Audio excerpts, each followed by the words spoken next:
Whoa. Really? Oh. Yeah, dude. Oh god, Like he's killing them. Look.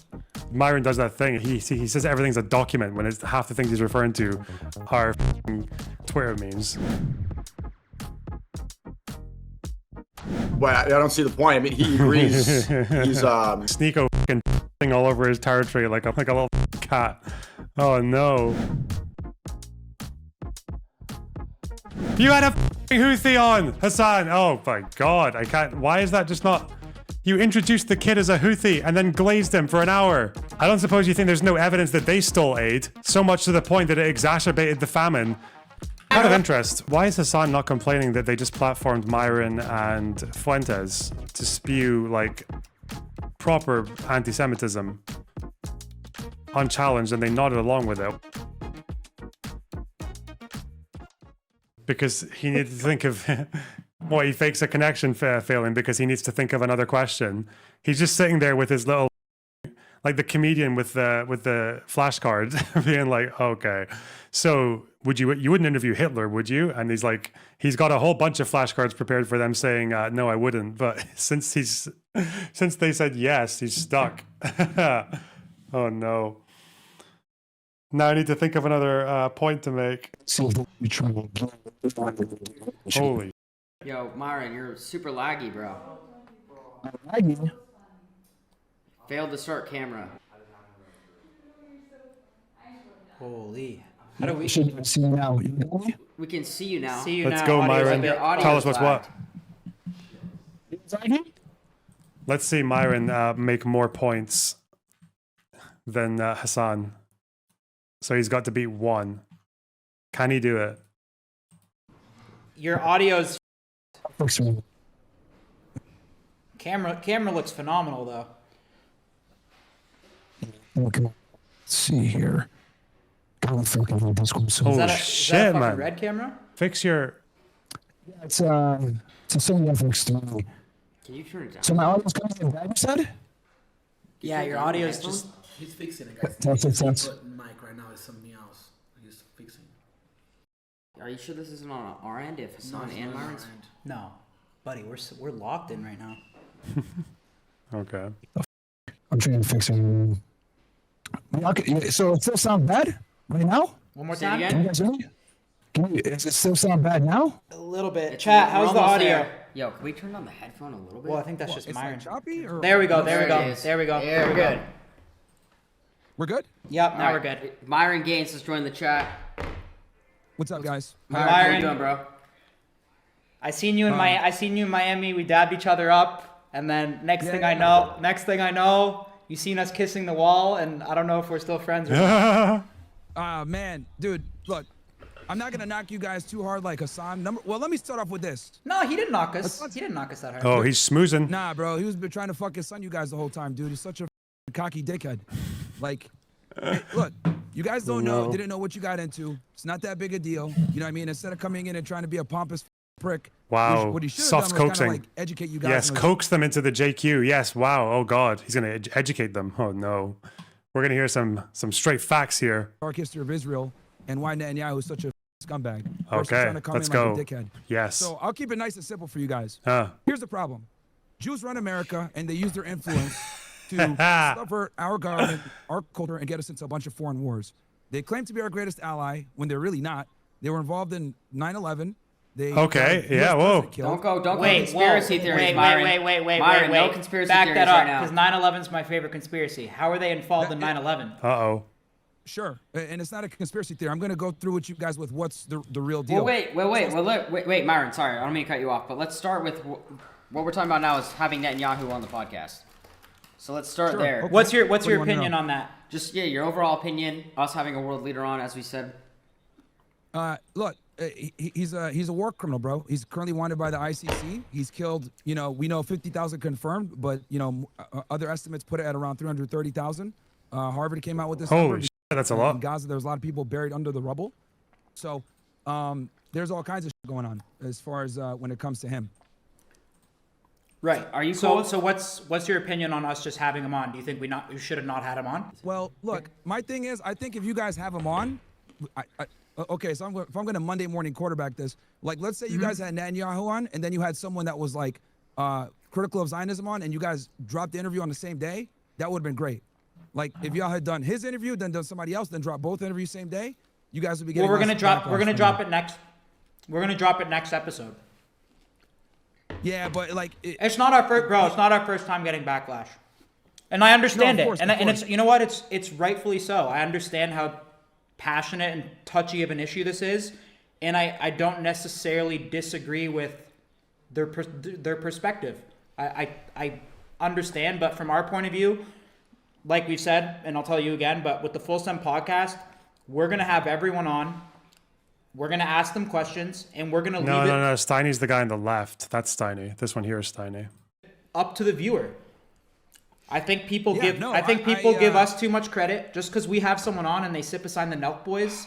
Our audience isn't gonna go like, oh my god, I love that person now because they went on the Full Send podcast. No, our audience is actually, they're smart. Everyone watching right now is smart. They're not idiots. Just because Netanyahu You should comes go on their our podcast. I feel like there's a pretty big queue to go on their podcast. So probably, I feel like I'm quite low on the list of priorities for these two. Okay, listen, we gotta accept where we are. and sits Fucking beside hell. us and we ask them questions, they're not going to instantly go like, oh my god, I love this guy now. And this episode is a perfect example of that. Send Sneako Go read invite? the comments. again, People guys, are doesn't look like we did him a great service. It looks like we had him on and Okay, well, let's hear Myron's response to no, that. but I want people to know that. Yeah, no. Look, bro, I'm What happened to Lonerbox? Can't believe how he fell off. He seems angry about it too. Pretty sure I was pretty angry when I was a left winger as well. It's not really angry. I just get triggered. They're different. Ethan can vouch for you.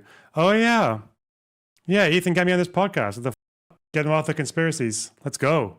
I'm for free speech. I'm a free speech absolutist. Yeah. Like, I'm not gonna sit here and knock you guys for having them. I'm just saying the reason why people are pissed off is because he kind of just came in there and just lied the whole time and exaggerated stuff. Talking Right. about Okay, burning wait. babies. But I hold think on. people saw right through that. Fucking Myron, volume, I think man. you're actually Whoa. wrong. I think people didn't even watch the episode and they're just upset with the fact that we had him on in the first place. 100%. Well, I watched it and he lied to y'all about a bunch of so that's kind of what it is. Like, I know Hasan didn't watch it, so he's over here lecturing like a dickhead, but I actually watched the interview. You lied about a bunch of like, for Oh, example, one of the shit. things he lied about was like, oh, they were burning babies alive. That's not true. A lot of the that happened on October 7th was a lie. There was no mass. There was no. Oh God, true. They didn't burn babies alive. That's actually true. They didn't do that. They did burn like children alive in their houses. Like kids who were younger than 10 years old were burned to death in their shelters or in their houses. Sometime once or twice with their families, next like hugging them and shit. So okay. Mass. I don't know what's 20 plus women stripped. Some of them with the fully, some of them from the waist down. Wonder why you do that. Is that mass really? 20 plus? 20? Is that mass? If someone kills 20 people, are they a mass murderer? Like, probably. I don't know. Beheaded babies. Whoa, There was no- whoa.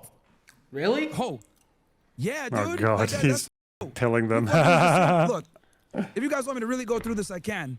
But a lot of the stuff that went down on October 7th was sensationalized and a lie. Look at your chat. They know I'm telling the truth. Let me see. His chat's going facts, facts, facts. Look at your chat right now. A lot of the shit that went down on October 7th was a lie. And most people don't have the balls to call this shit out, dude. There was no beheaded babies, no babies in ovens. Okay. Mass were a lie.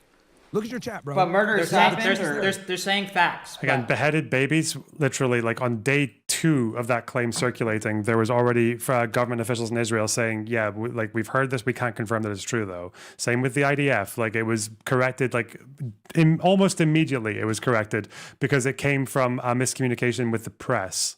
That's, I think Elon Levy retweeted it on the day, and like one other person was like, whoever that woman was, I can't remember who she is. But again, like no one has the balls to say what. So does Israel not have the balls? Because like the Israeli government literally like cast doubt on this claim themselves when it was still fresh. They were casting doubt on it. Man, these people are fucking mental.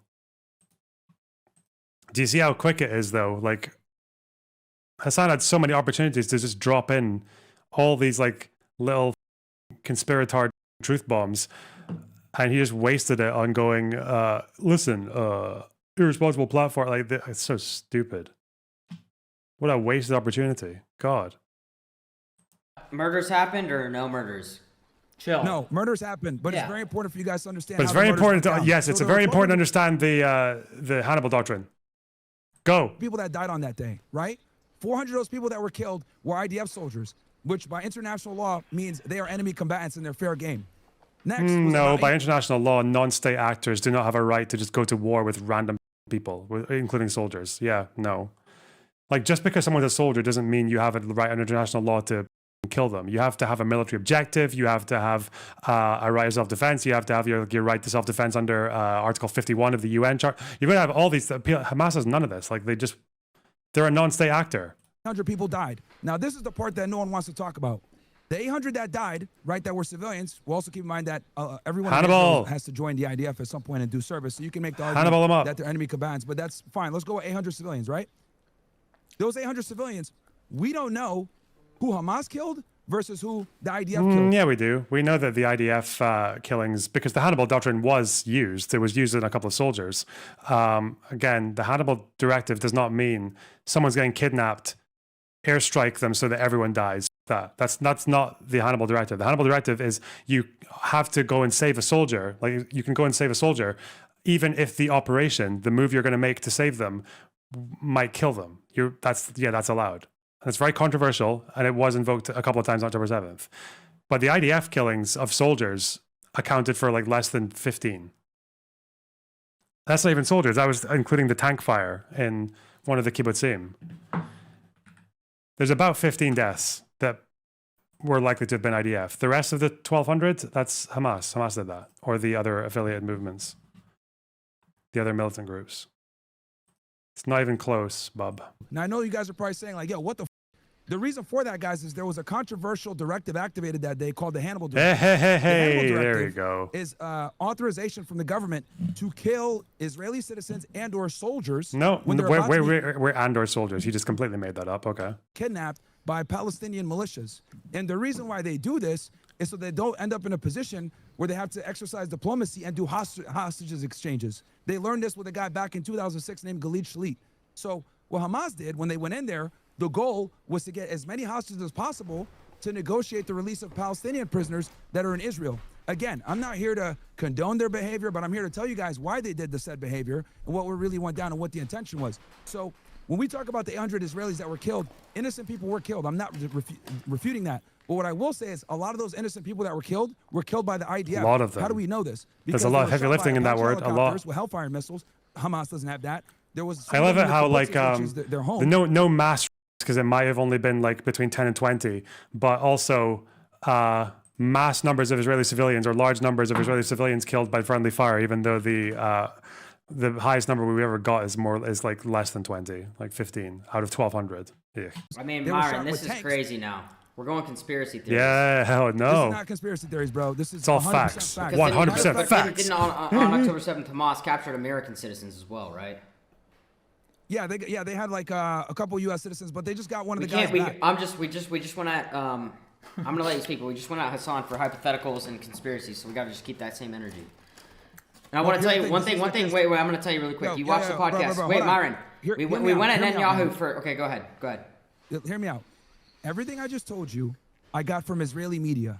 When I'm talking about the people that were killed, the Hannibal Directive that was activated that day, their defense minister, a guy named Yoav Gallant, admitted on October 7th the Hannibal Directive was activated, which means they killed innocent civilians. No, IDF it did this doesn't. because they did. Oh god, they're such fucking. I love it how he just lies with like reckless abandon.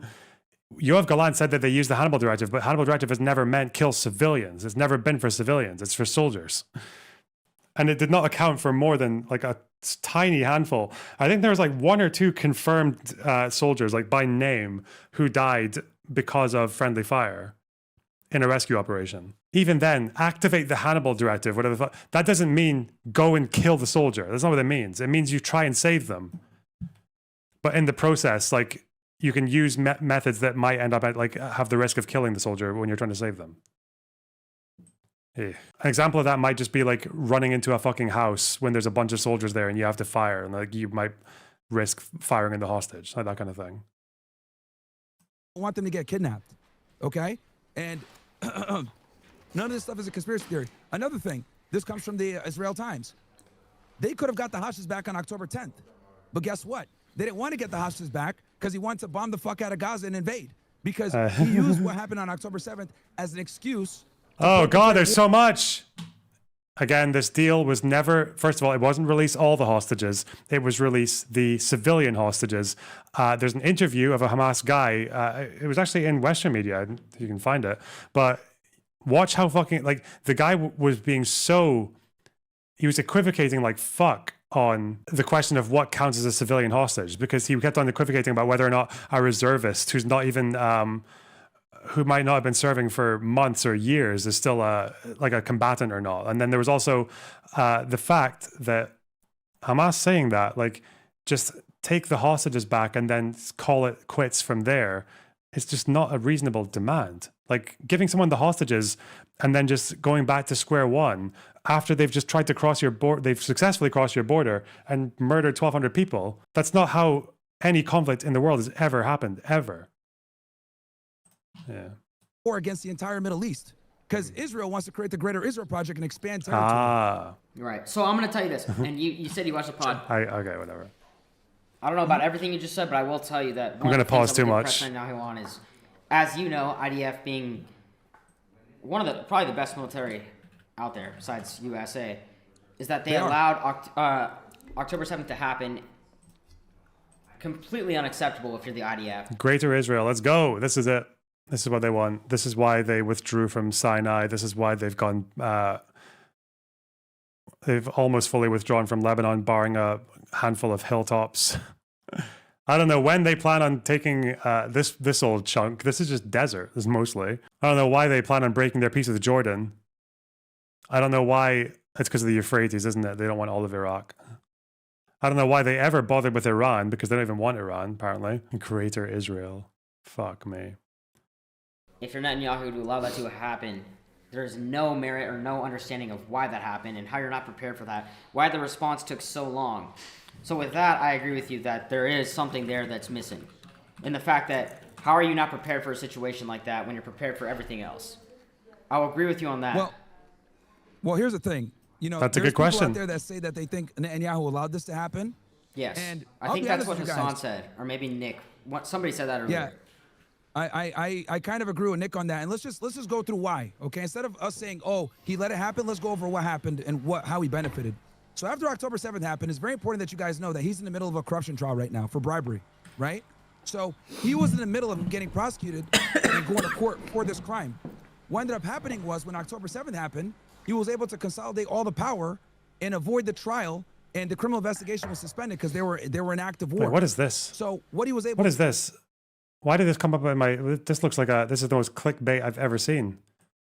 Arab debate on Saddam, hilarious. Wait, what? I just need a break. Okay, I need a palate cleanser from all these Myron fucking talking points. What are they saying about Saddam? Al Jazeera 2007. Okay, so this is after he's been murked. Okay. هل تؤيد إعدام صدام حسين؟ 4787 88.6 من الشارع لا 11.4 لا. ماذا تقول لهم؟ بس إذا سمحت بس دقيقة قبل ما يجاوب إيه أنا أريد أبدأ البرنامج أو الحلقة أدعو الرئيس الشهيد صدام حسين. نحن هنا رب العالمين ندين رجل قتل آلاف وملايين من العراقيين. لسنا هنا لنقرأ الفاتحة على أحد على ظالم وطاغوت قد سفك Is he دماء. still praying? I love this channel. لنقرأ الفاتحة على أحد على ظالم وطاغوت قد سفك دماء العراقيين. صدام حسين ليس قائدا وليس زعيما عربيا. صدام حسين تسلق إلى الحكم سرقة وغلسة في ليل مظلم. قتل أصحابه، قتل رفاق دربه في سبيل الوصول إلى دفة الحكم. صدام حسين ذهب إلى مزبلة التاريخ. عليك أن تحترم نفسك وتؤدب ألفاظك جيدا والا اسوي بيك شيء ما تتصور ابدا. عجمي فارسي قشمر. ادمرك باي ادب يا جماعه اختار نفسك قشمر يا جماعه انت ايراني انت اطلع يا سيد وسيد اللي جابوك يا سيد عجمي هاي وزاتك انت مواطن ايراني يا سيد انت عجمي انت Not a Persian, anything but a Persian. اظهرونا هذا انت مواطن سيدك صدام حسين تفضل سيد امثالك قاتلكم انت اتشرف يا اخي اجلسوا انت يا سيدي ابوك هذا من الاكراد قد تافه ان اسمك صادق. To be fair, my dad used to be like this with taxi drivers, so it's not really. It's actually kind of normal. طلع اسمك هذه اوراقك الايرانيه قدمت في شهر 4 قدمت على الجنسيه العراقيه انت ايراني. هذه اوراق تظهر بانه قدم في شهر 4 في شهر 2004 طاح حظك وحظ الحساب الاخر. يا سيدي ارجوك تجلس عجمي قنبله لا يصح هذا الكلام لا يصح هذا الكلام يا Shoe. Wait, what did he say? He didn't say shoe, did he? You Persian shoe. ارجوك تجلس عجمي قنبله لا يصح هذا الكلام What's he saying? يا سيدي ارجوك تجلس عجمي قنبله لا يصح هذا الكلام لا يصح هذا الكلام يا اخي. Is that actually what he said? Persian ox. You fat Persian ox. He called him shoe on head. What a fucking banger program. ما يصير سيده وسيده خلفوه صدام حسين سيده وسيده خلفوه هذا الايراني. طيب نجلس ارجوك نجلس سنس لنرد بهدوء وبدون عصبية رجاء ليس هكذا تناقش الأمور. أنت تعرف أن صدام أعدم شقيقي وأعدم الكثير من أتباعي ومن أقربائي وأعدم خال أولادي، ولكن صدام بالطريقة التي أعدموه بها أثبت نفسه أنه رجل وشجاع وفعلا أصبح شهيدنا وسنحج إلى أو نزور قبره كما يزار الأولياء الصالحين. شخص محكوم بالإعدام يعدموه في يوم العيد. هؤلاء الذين أعدموه هم الذين قتلوا سيدنا عمر رضي الله عنه، وذاتهم الذين قتلوا سيدنا أبو بكر، وذاتهم الذين يكرهون عفوا سيدنا أبو بكر ويكرهون كل الصحابة. المشاهدين الذين انضموا إلينا، يعني كان معنا قبل قليل السيد صادق الموسوي وانسحب بعد دقيقة. هو ليس صادق الموسوي، أنت تعرف اسمه ليس صادق الموسوي، لا تشارك معنا وسيعود إلينا ويبدو أنه سيعود إلينا. أرجو أن يعود السيد صادق وبدون شخصنة للأمور رجاء. إذا أساء الأدب أو تكلم عن صدام حسين يا سيد بشعان، الموضوع سياسي، قل ما تشاء في السياسة.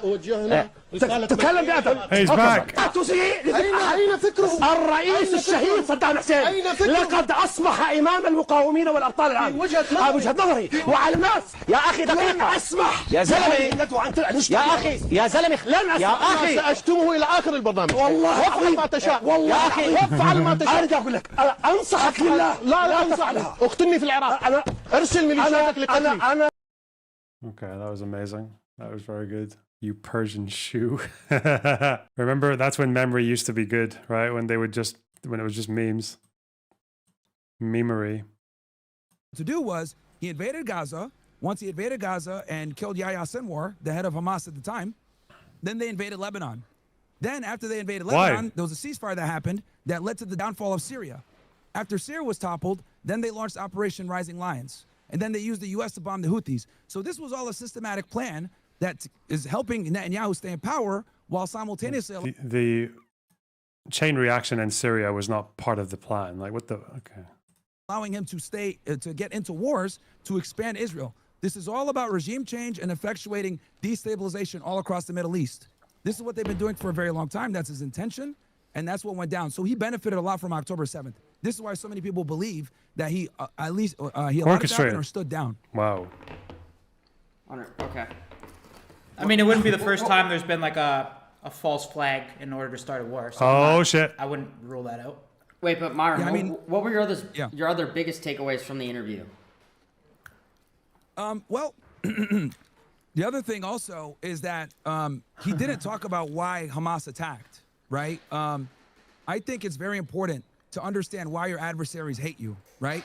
And the thing in American media that we don't do enough of is we don't talk about how Israel constantly gets into wars, does false flags, bombs innocent people, destabilizes the Middle Eastern countries. And the reason why they're able to engage in this reckless foreign policy is because they know that the United States is going to back them unequivocally. And the reason why we back them so much is because we have rich Zionists and high levels of power in the United States across different sections. There's a reason why talking about this topic gets you in trouble and or banned.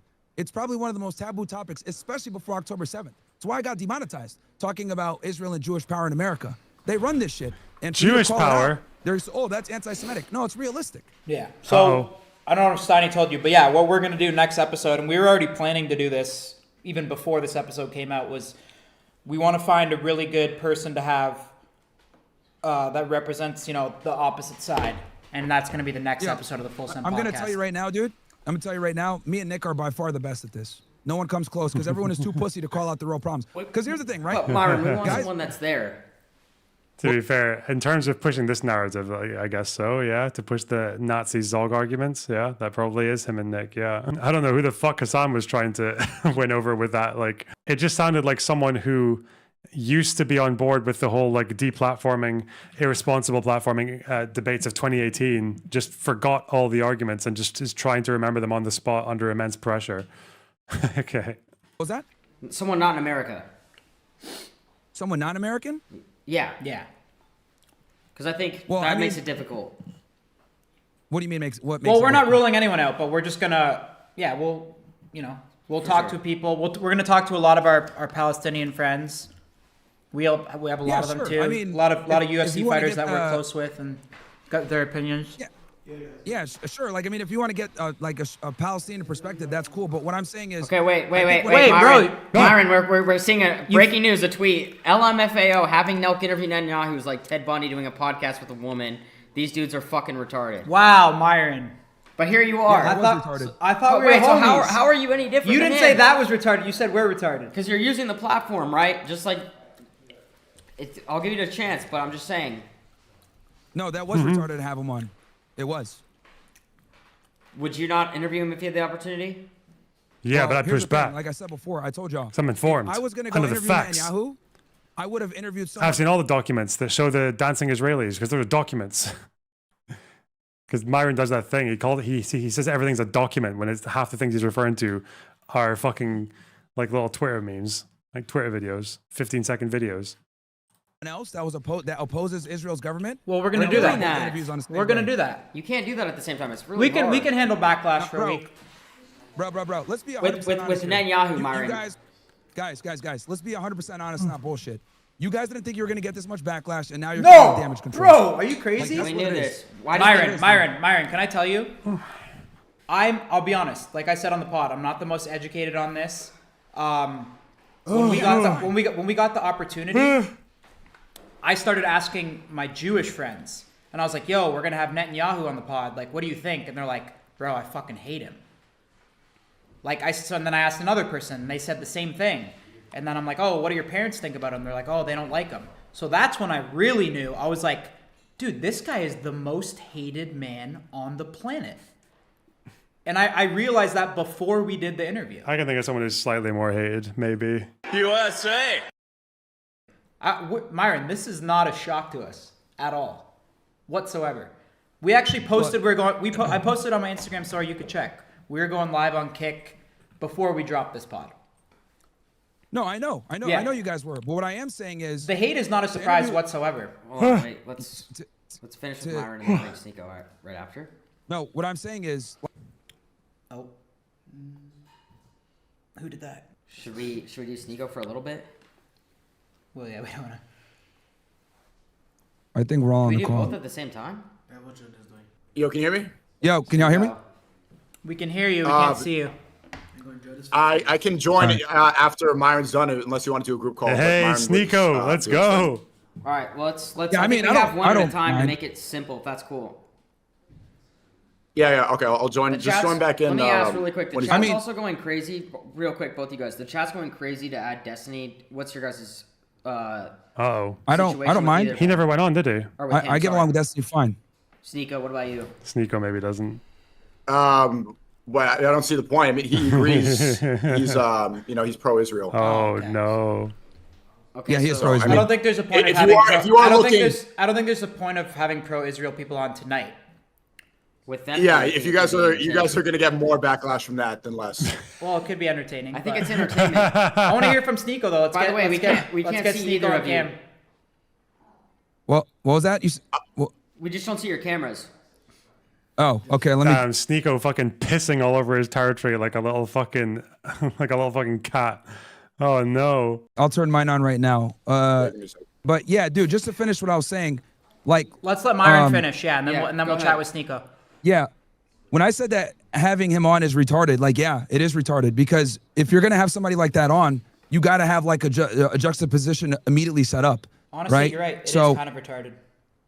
you know, Yeah. and then like again, I'm not shitting on y'all because you didn't know. Like, I'm not gonna sit here and try to little bro you guys and be like, oh fuck you guys, blah blah. Myron, but show your camera, bro. all right, let me hold on. Give me 1 sec. Sneako could talk while I get it on. Go ahead. Yeah. Well, yeah, I was Wait, talking to Sneako, hold on. Sonny. Sneako, I watch the interview? just want to say your house looks fucking immaculate. Oh, thank you. This is Holy shit. in New York. The furniture Yeah, is not send- cheap. Furniture Yeah, is not cheap. Send me your interior designer. That's me. I'm the designer. Damn. Guy's got a Wait, next time you guys come to New York. guy's got a fucking zebra carpet. Are we invited to stay at the I crib? got to. Holy shit. Of course you guys can. All right, Myron, your camera's good. All right. We're Yeah. not gonna hate Destiny, but he'd at least give pushback. Oh yeah, like against Sneako, yeah, it would be a pretty that would be a bloodbath, yeah.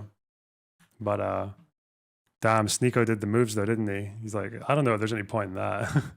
Guy's a Zionist. Oh no, damn, keeping his territory there. So, Should I let Myron finish before? Yeah, Yeah, let yeah, Myron let him finish. I mean, bro, it's up to you guys. I don't mind Sneako No, on the call. I'm not like one we'll of these, do like- one at a time. We'll do one at a time because we want to bring on a bunch of people. So All you right. finish All up, right, Myron. I'll join back in after. well, no, Well, stay yeah. on and just stay. Okay. Okay, go. So yeah, what I was saying before, bro, is basically the reason why a lot of people don't like Netanyahu is obviously he's committing a bunch of war crimes, and the other reason why people are pissed off is because Israel claims to be our greatest ally, but they've been involved in a bunch of bullshit. They've stolen nukes from us. They were involved in 9/11. They had foreknowledge it was going to happen. This is all. Did Israel steal nukes from America? I thought they worked with the French to get nukes. What's this story about them stealing nukes from America? How did that? I know the French, like not physically. I know the French lost some nukes, which is I feel like that's the kind of item that should never get lost. I don't know how you lose a nuke, but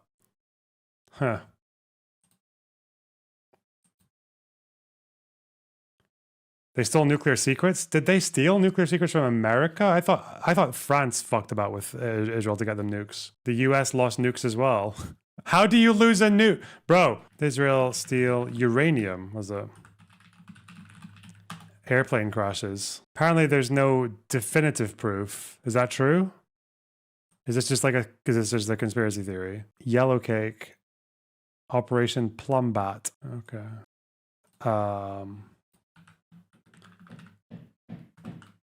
The evidence available for our 2010 bulletin persuaded us that Israel did steal uranium from the Apollo, Pennsylvania plant.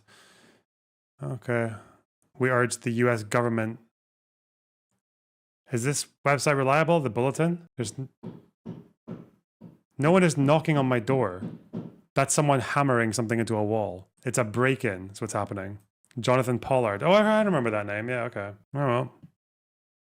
All declassified information. It's not a conspiracy theory. Contrary to what people tell you, the guy that owned the building got the biggest insurance payout ever, and he's a close friend of Netanyahu. That they were involved in the assassination of John F. Kennedy because he tried to take their nukes away. Like, this is all factual stuff that's come out from declassified documents. And Declassified documents that show that they killed JFK because of fuck off, bro. You fucking liar. Like what? Okay.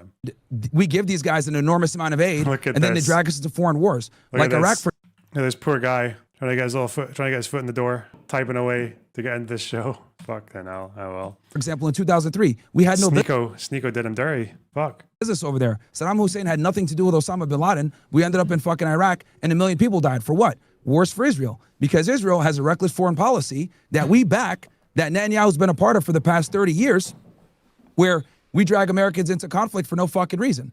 And they have way too much influence in our government and with AIPAC, and not even have to register in NEFERA. So that's why so many people have issues with Netanyahu and the Zionist lobby in America. Myron, my quick question to you is that Makes sense. do you have a problem with how do you separate having a problem with Jews and having a problem with Israel?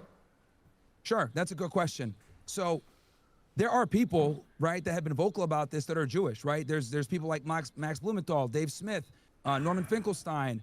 You know, there's a bunch of people that talk about this stuff, and they talk about the atrocities and the bad foreign policy. Jeffrey Sachs, etc. A lot of intellectuals. But I think the important thing that people need to understand is that most Zionists are actually evangelical Christians, right? But most Jews are Zionists. So this is why, you know, you run into the problems that you have. Not every Jew is a Zionist. A lot of them are actually, you know, anti-Israel. Have we ever seen the claim that Iraq was on Israel's behalf backed up? No. Like, apart from, I think, when people were saying that Iraq had WMDs, Netanyahu was saying it as well. But if you look at the intel that claimed there were weapons of mass destruction in Iraq, it was literally always British and American, and I think maybe even some Iraqi. That's all it was, yeah. You got Myron smoking Lonerbox in the debate. What the fuck? Call Myron out. Yeah, will I go in fresh and fit? Will I fly out to Miami? Where is he? Myron. He's got DMs open. Good. Which is great. But it's not about having a problem with Jews. It's about having a problem with Zionists. It just so happens that most Zionists tend to be Jewish. Okay, because I think that's a big problem, especially on the internet, is that everyone at this point is grouping two and two together. So, okay, what are the hot claims here? Because at least he's done the thing where he's rattled off every single thing. Okay, let's make some notes. They'd be down for a Zoom call. I don't know how often they do that, but if they do it from the Fresh and Fit studio, I don't see why not. So I need to read up on the nukes thing, whatever. Like, Israel and America weren't even allies back then. So I can just say that's true. It doesn't affect me. I'd have to probably learn USS Liberty. Probably have to learn 9/11, Iraq, WMDs, Greater. I mean, we already know Greater Israel and why that's bullshit. What other Jewish conspiracies are there? Oh, AIPAC. We can probably get some numbers to show how. I think with AIPAC, the fact is that compared to other lobby groups, the amount of money they put into AIPAC just is not that much. It went quite high. It went quite high after October 7th, but these guys act like it's a consistent thing. These are going to be some great research streams. I mean, some of these are really simple, right? So USS Liberty is just the fact that, like, why 3 or 4 days into the 6-day war, because that's when the USS Liberty sank, right? It wasn't immediately. Why do that in a war that they've already won? The 6-day war was over within 2 hours, right? It was really it's like a fucking, they call it a 6-day war, but it was like really a 20-minute war, because after those initial strikes on the Egyptian airfields, that it was done. There was no coming back from it. Like, they had the upper hand. There was never anything beyond that was going to save. It was a 6-minute war more than a 6-day war. Yeah. So why, at like day 3 or 4, they're like, we need to false flag this American ship when we're already winning? Like, we're done. We don't need help, right? We know what they were like in 73 when they needed U.S. help. And U.S. relations with Israel in 67 were not even particularly close. They weren't close at all. But whatever. 9/11, I mean, I don't know how far the theory goes there. It can't just be dancing Israelis. So we'll look into that. WMDs, I mean, you can look at the Chilcot inquiry. All the intel the shitty intel was coming from, the shitty intel was coming from the US and Britain. It was coming internally. Greater Israel, I mean, just why did they withdraw from Sinai? Why are they down to the 5 hilltops in Lebanon? Why did they never settle in Lebanon, even though they occupied it for 18 years? Yeah, AIPAC funding. Yeah, wouldn't be too difficult. Be honest, Israel was smoking Iran. Wait, what? Or Iran was smoking Israel? I don't know what you're saying there. I think that there's a differentiator between being Israeli and being an American Jew. And like your buddy, like, you're never going to turn down a collab from Aiden Ross, right? Yeah, I'm cool with Aiden, but like, again, Aiden's not committing a genocide right now. Like, for sure. You know what I mean? It's a completely different situation. And again, like I said before, it's a very sensitive topic. People are terrified to talk about it for obvious reasons. Yeah. But you know, if we're gonna go ahead and really have this discussion, I think people need to understand that Israel is not our greatest ally like they claim, and we give them way too much money and they're dropping bombs on kids and they make us look bad, and they don't deal with accountability for their reckless foreign policy ever. All right. Myron, we appreciate you, bro. We're going to break Sneako on. Fair selection of guests, by Thanks, the way. Myron. We'll see you soon, bro. All right, man. Take it easy, guys. Okay, I got to What, Fuentes Hasan, Myron, Sneako. Okay. Leak before Uncle Sneako. I'll get Sneako in here and I'll chop it up. Well, I want to We'll start off. I'll just say what's up. just catch up because I want to hear his opening. Yo. I know he's loaded. What? Yo. Yo, can you hear me? Yeah, Sneako, can you hear me? I can't Gabe, hear you guys. can you hear me now? Judge's fixing Hold on, it. I don't know if I can hear you. Just 1 sec, stand. Judge's fixing it. Talk again. Can you hear me now? Do the other one, bro. Why is this not working? I can hear you. What? That makes no difference. Yo. Can you hear me? Has Hasan had enough time to find someone evil he can compare BB to yet? He's like scrambling. Oh, do we have our goal? We have our gaping goal. Okay, let's see if we can hook him up. Wait, where is it? Where's the emote? Can you put it in stream suggestions or is it in Discord suggestions? Oh, no, it's not. Oh, here it is. Open link. Okay. Stream. Channel. Don't worry, guys. We're going to get him. This isn't the perfect square. It's not going to work. It's not going to fucking work. Let's see. Wait, will it? Okay. Where does it? It's in like customization. That's where it goes. Rewards. Oh. No? No, it doesn't. It's not channel. Why can I not remember? Hello, Spider. Oh, what's up? What size is the emote? Like, what's the requirement? I'll find out because if this one doesn't work, then it'll tell me. I can't remember where the. Oh, it's in the earn tab because you have to put it under membership rewards. I see. Okay, I remember. It's no issue. Who's hammering in the background? My neighbor. Oh, wait, like in your flat? Yeah, my flat. Yeah, my apartment. Bro, need some like art in the background, bro. You're just kind of. Yeah, working on it. I kind of like the old one better. Okay. Yeah, I still have it all. I'm just getting it together. Why is this a web file? Oh God. Well, you hate the books, huh?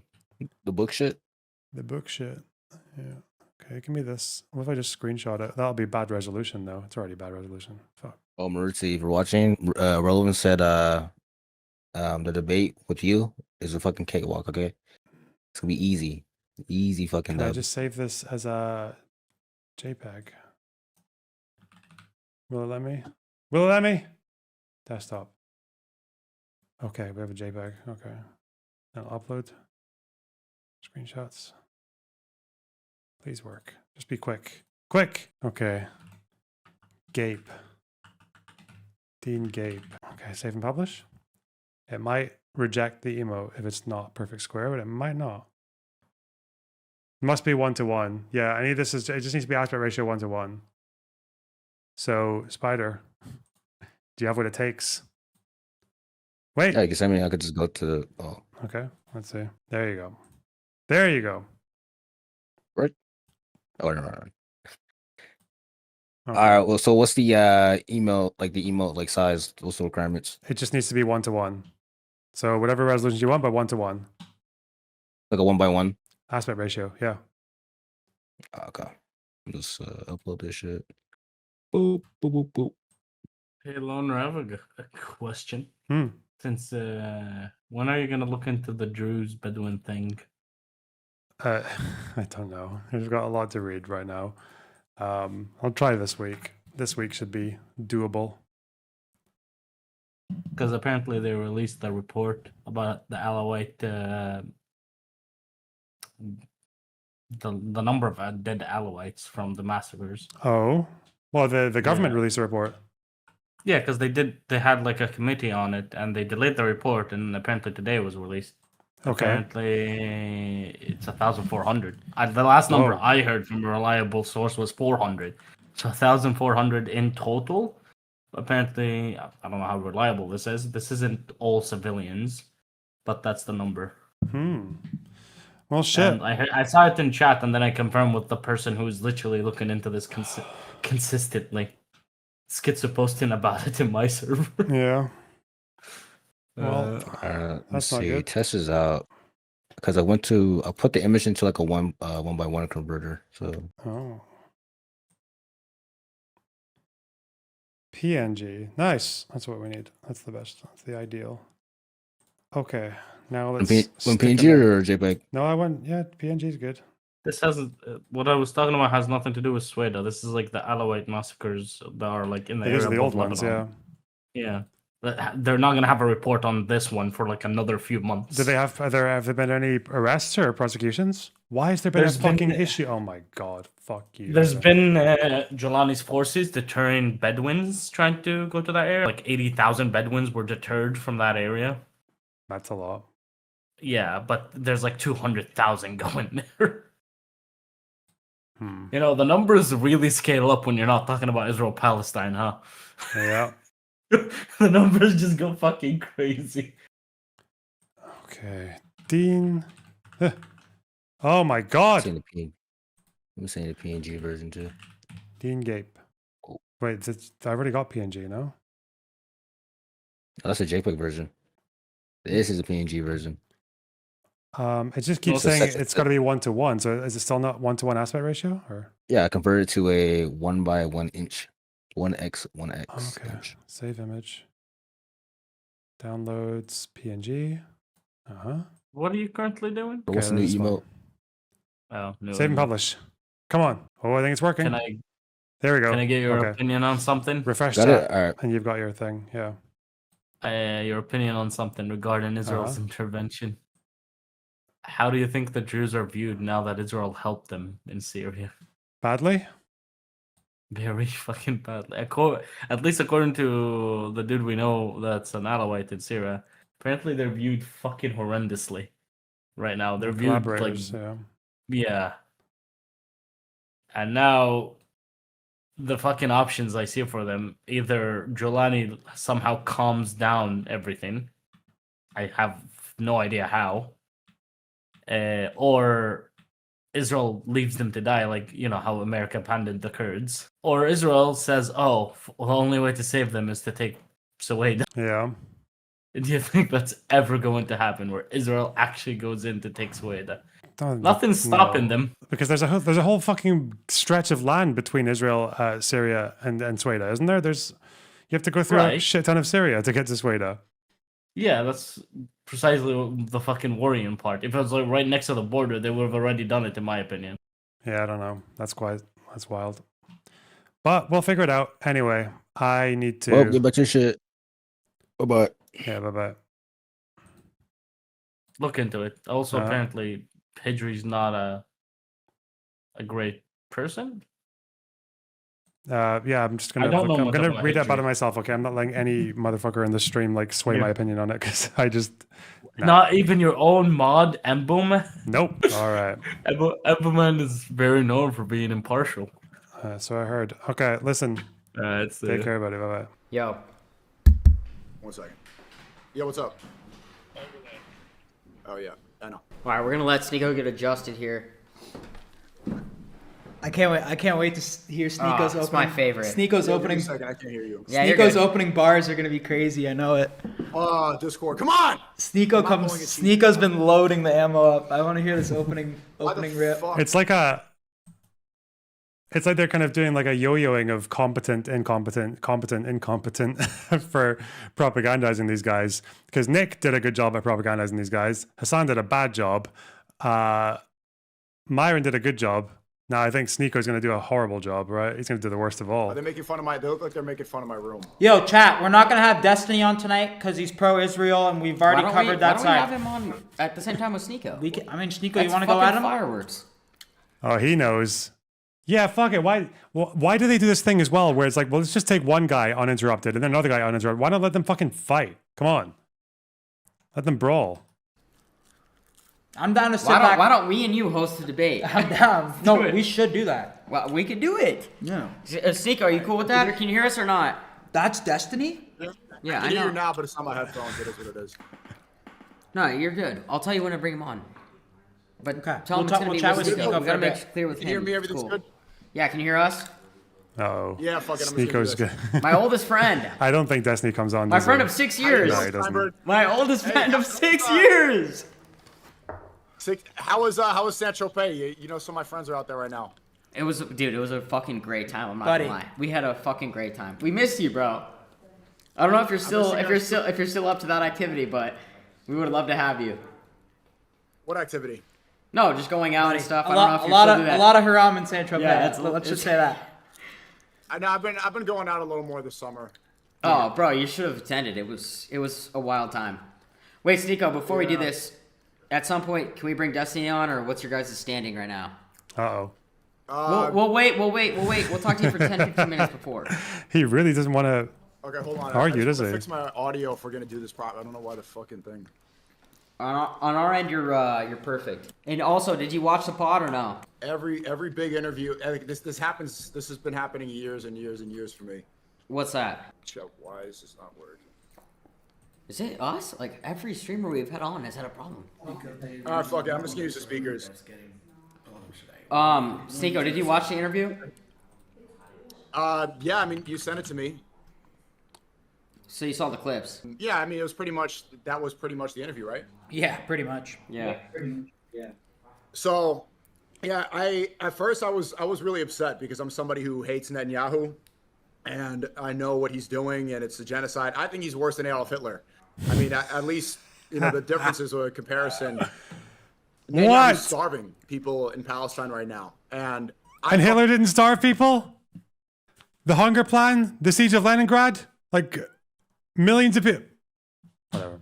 thought that you guys knew, but I could hear based on we've been talking about the signing, and I've seen the back and forth that you guys had with other people. I don't think you guys know too much about this conflict. And when I was talking to you, Sonny, privately, you were saying like, "Oh, I don't want to hear about conspiracy theories." And when I mentioned, Epstein's connection to Israel, but a lot of what they were saying was a conspiracy theory. Bro, spitting art. I can't even tell anymore if we have like groypers in the chat or fucking tankies. It's so the power of the Jews, eh? The power of the Jews. You guys know that has been revealed over the past 5-6 years as being true, right? Like the COVID vaccine, for one, they called you a crazy conspiracy theorist. So it's not, I wouldn't write people off that quickly by saying that anymore. Sneako, I wouldn't say conspiracy I'm theory, not. I'm not against conspiracies. I'd say off topic rather. I'm not against conspiracies. Like I think having Netanyahu on the podcast and then jumping into Bro, chat's gotta chill. We're gonna have Destiny on. Yeah, Destiny's gonna come. Destiny's gonna come. But what I was saying, Sneako, is going from having Netanyahu on the pod to what we talked about earlier. We jumped fucking through hurdles to get to what we were talking about. So that was the only thing, is I want to stay more on topic than go into rabbit hole conspiracies. Yeah. So when I first saw that, when I first saw it was leaked, I was thinking, okay, you guys are close with the Trump administration. We know the relationship Destiny you guys did not come. We He know did how not Trump come. is basically owned by Netanyahu, whether or not you like to believe that. You guys have seen the picture of Trump pulling out Netanyahu's chair while he's sitting down, right? Every other world leader, Trump does the handshake and brings him in. Netanyahu, he just like, come sit right here, come sit there. He's the only person that Trump seems afraid of, right? And you guys are Trump supporters. You know the slogan, America First, correct? Mm-hmm. Mm-hmm. How can we put America first but send $4 billion to Israel every year? So Wow. Wait, what about the point that I think What a that wonderful a lot question, of people make Sneako. this, and I'm not saying this, but I feel like a lot of people want to say that Israel's America's strongest ally. That's what I've heard. Right. What do we get from Israel as our greatest No, ally? but I'm not saying that. Every But I'm policy- saying that when you talk about him and Trump having that different relationship, I think it's the fact that they probably talk the most. Who The knows their most fucking relationship, so I feel like triggering thing that's about not Sneako is that- just how freakishly incurious he is. He will do this. He used to do this thing when he used to do the Holocaust debates with Destiny as well. He would be like, "How do they know? How can you even possibly count 6 million people?" It's like he's never even asked the question seriously. He's never looked up. How do we know how many Jews died in the Holocaust? Was it 6 million in the gas chambers? Was it like how many people died in Auschwitz versus Treblinka versus fucking Chelmno versus Sobibor versus Belzec versus the fucking Majdanek versus the starvation versus the bullets, the Einsatzgruppe? Like, how do they record it? Do they use census data, like Nazi documents versus finding out just tracing people's family names and seeing if they could be found after the war? All this shit, like none of it, right? He just asked the question, but he doesn't even care to ever ask it himself. Same thing here. And like, why? What does America get for being allied with Israel? What do they get? What do they get? You can just go on Google. You can just be like, what benefits does U.S. get for partnership with Israel? and you can just look through, and there will be articles, whether from the Americans or from Washington Institute or from Council for Foreign Relations, and they will give you they'll give you answers. Like you don't even need to agree with the answers, but they are there, right? Like Israel and America coordinate a lot on security and research when it comes to weaponry, which helps American security as well as Israeli security. They help each other when it comes to counterterrorism, and a lot of intel that Israel gets is also used by America to foil terrorist operations in their own country. Same with Europe. There's also the fact that they do a lot of coordination when it comes to like funding grants for tech, because tech is quite a big thing in Israel, which means that tech research which is funded in Israel will go on to be produce results and research development that's used in America. One example of this is PayPal. If you've ever used PayPal, the technology or the software that's used in like secure financial transactions is in part because of researchers from Israel who were given grants by America. So it's like, I don't know, but yeah, he doesn't care. He's an incurious, unserious gup, and it's very triggering. Important, right? Oh yeah, well, I'm asking you guys, as Trump supporters, you guys want to put America first. You don't want to fund Ukraine, right? We don't. I'm gonna actually agree with you, and I actually said to Netanyahu's face, I was like, "Yo, you're making it harder and harder for Americans to want to support Israel. Like it's like almost non-existent at this point. It feels." From a social media perspective or just from an American perspective, it's like you go to the average American and you think they're going to be free Palestine. So I agree with you that I don't think that Netanyahu or Trump is making it any easier for an American to want to support Israel. Trump has failed in a lot of ways. I know you guys are very, pro-Trump for a lot of years, but he said no more wars, and then he ended up bombing Iran. And he didn't bomb Iran for America. We have no involvement in this conflict. He bombed them for Israel. Because if you notice in your podcast with Netanyahu, he always says, you notice this, Kyle, whenever he mentions Israel, the United States, he says we. He says we. It's two countries, you fucking He was. moron. I noticed that he was very trying to obviously, go after Americans and speak to Americans. Obviously, that's why he came on. Well, he was trying to align Israel and America the entire included time. as one. Yeah. That's the doublespeak they've been doing for a long time, and you guys are releasing. That has nothing to do with doublespeak, okay? Like what? Him saying we instead of Israel and America and talking about them as a unit, like a we. That's doublespeak to you. What the fuck? That's not doublespeak. How is that doublespeak? Podcast at the worst time ever. Like, I'm sorry, did you shave off parts of your fucking brain, like by accident? What the fuck? There's the biggest mass awakening to this problem ever right Literally. now, and you dropping it at the height of that awakening, which is, it's strategic from him because he wants to get some support, but I don't think it's going to reflect well upon him. But as Americans, you guys have a very strong American fan base. Oh, yeah. Oh, shit. Oh, no. Sorry. I pressed refresh. I meant to refresh that. Judd, can we add him back in? My bad. My bad, boys. So, Sneako, we're bringing you right back in. I meant to fucking refresh my screen. My bad. Is it doublespeak because America and Israel are two countries? Like it's instead of America one country, Israel one country, double them and it's two countries. It's the only. I don't know. Let Judd do it. We have Red Bulls. That's mine. My girl make. My bad. That might have been the Can massage. you hear us? Did Mossad just shut it off? Yeah. It might have been. Hey, good one. Or I might have hit Command R by accident. Okay, so go ahead with what you were saying. That's an example of where the joke is less funny when it's the kind of thing that he thinks might happen sometimes. I can't see your camera. Shit. I think that's a problem on your end. No, that's you guys for sure.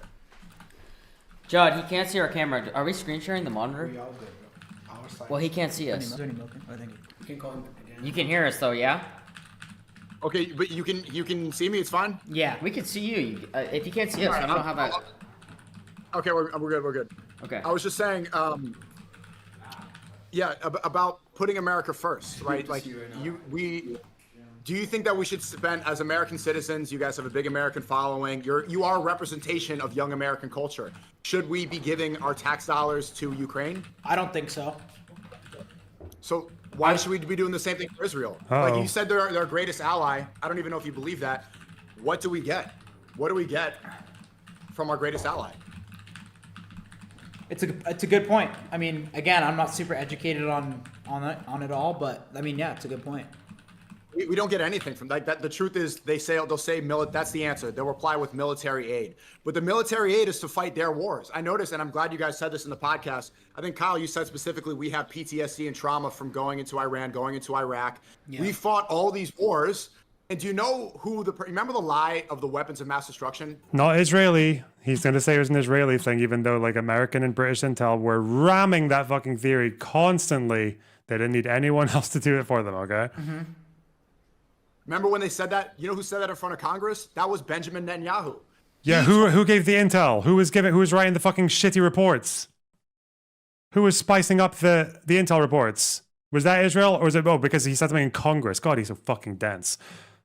Wow, we've got whole inquiries done on the shitty intel that led to Iraq, but Netanyahu went to Congress and said it. That's the same thing. Our government, Iraq has weapons. Take some fucking accountability for your own country, Sneako. Jesus. They have chemical weapons. We need to go there and stop them. We were in that war for over 10 years. We found out they had no weapons of mass destruction. They need us to have. They need American base in the Middle East, right? Because Israel's so hated. There's a small little nation in the Middle East surrounded by Arab countries and other people that don't want them there because they have nukes, but nobody else can have nukes. We'll say we have to invade Iran because they can't have nukes. Israel has a nuclear bomb, and all the surrounding countries, they're not okay with that. So they need to have some support. They drag us time and time again into the Middle East to go and fight their wars for them with the lie that we're their greatest ally while we receive no benefits from them at all. I think there have been some benefits. I'm not sure. There has to be. Sneako, you got to know. Well, let me check. There are none. The response is always military, but we don't need them. Our country, we're surrounded on both sides. We have oceans. We have the Pacific Ocean, the Atlantic Ocean, Canada. Would you say that? Yeah. I think. You realize America has been a victim of terror attacks, right? Like America's always had that. Like in World War II, they got fucking attacked by surprise in Pearl Harbor. What are you talking about? Like America doesn't need military. What the fuck? All right. America has trade all over the world, and they have to protect that trade with force. Okay. Nico, I think that there's some sense of like they have similar ideology, they have similar beliefs that America does. And I think that's why. No, they don't.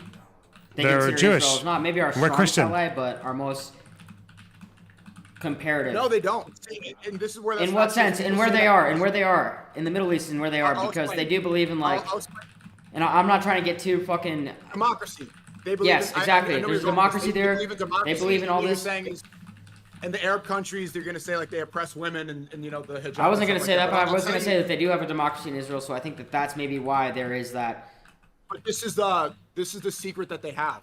Israelis hate Jesus Christ. They spit on Christians. They're bombing. I didn't see that one coming. I went to Israel. Wait, hold on. I was never spit on. We also went to where Christ was born. You guys were there. You guys went there to kiss the wall, and you were there as a. That's not even true. We went there and we saw the Christian quarters, we saw the Muslim quarters. We went to where was it? Christ was born, or what did we see there? Yeah, I think we were hammered at the wall too. Yeah. So we did go to where Christ was born.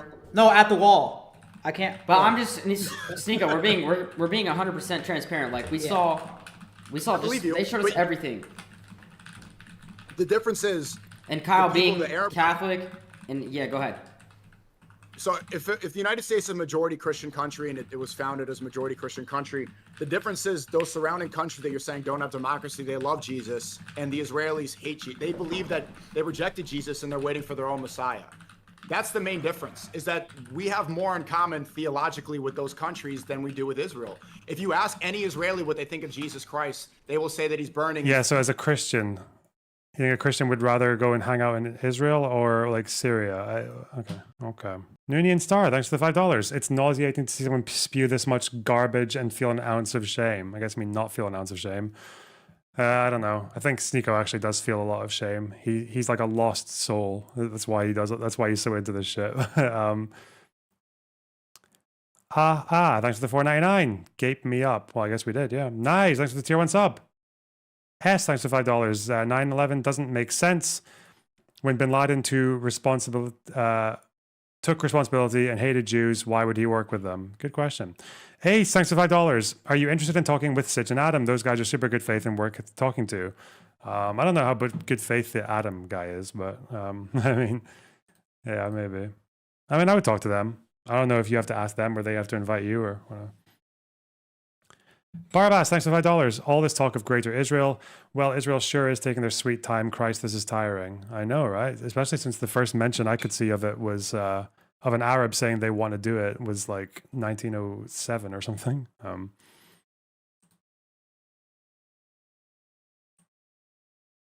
well. Feces and excrement in hell. They have rejected him. Bro, that's... Meme, thanks to $4.99. You guys need to get educated before you interview. Guy who didn't watch the interview every single time he's made that statement. Yep.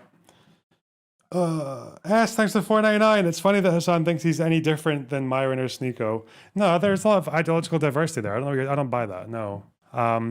Myron thinks Israel controls America. Hasan thinks that America controls Israel. You know, there's a very rich intellectual debate happening there, actually. Barabbas, thanks for $5. If you haven't already, you gotta watch the latest traveling ads the Taliban has put out. It's something for sure.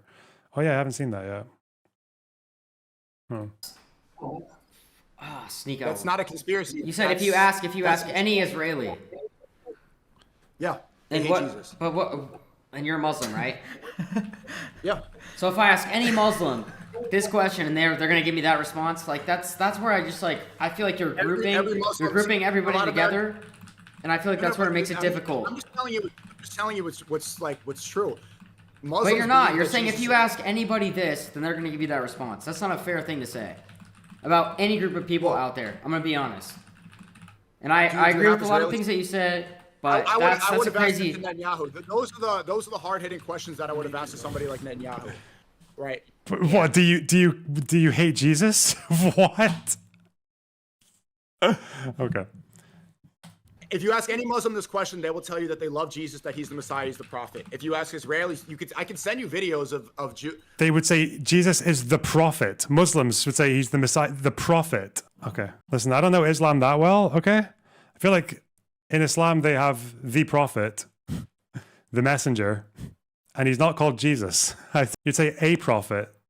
I don't know where the Messiah is in Islam, like which Messiah they're talking about. Hey, stop Islam explaining, all right?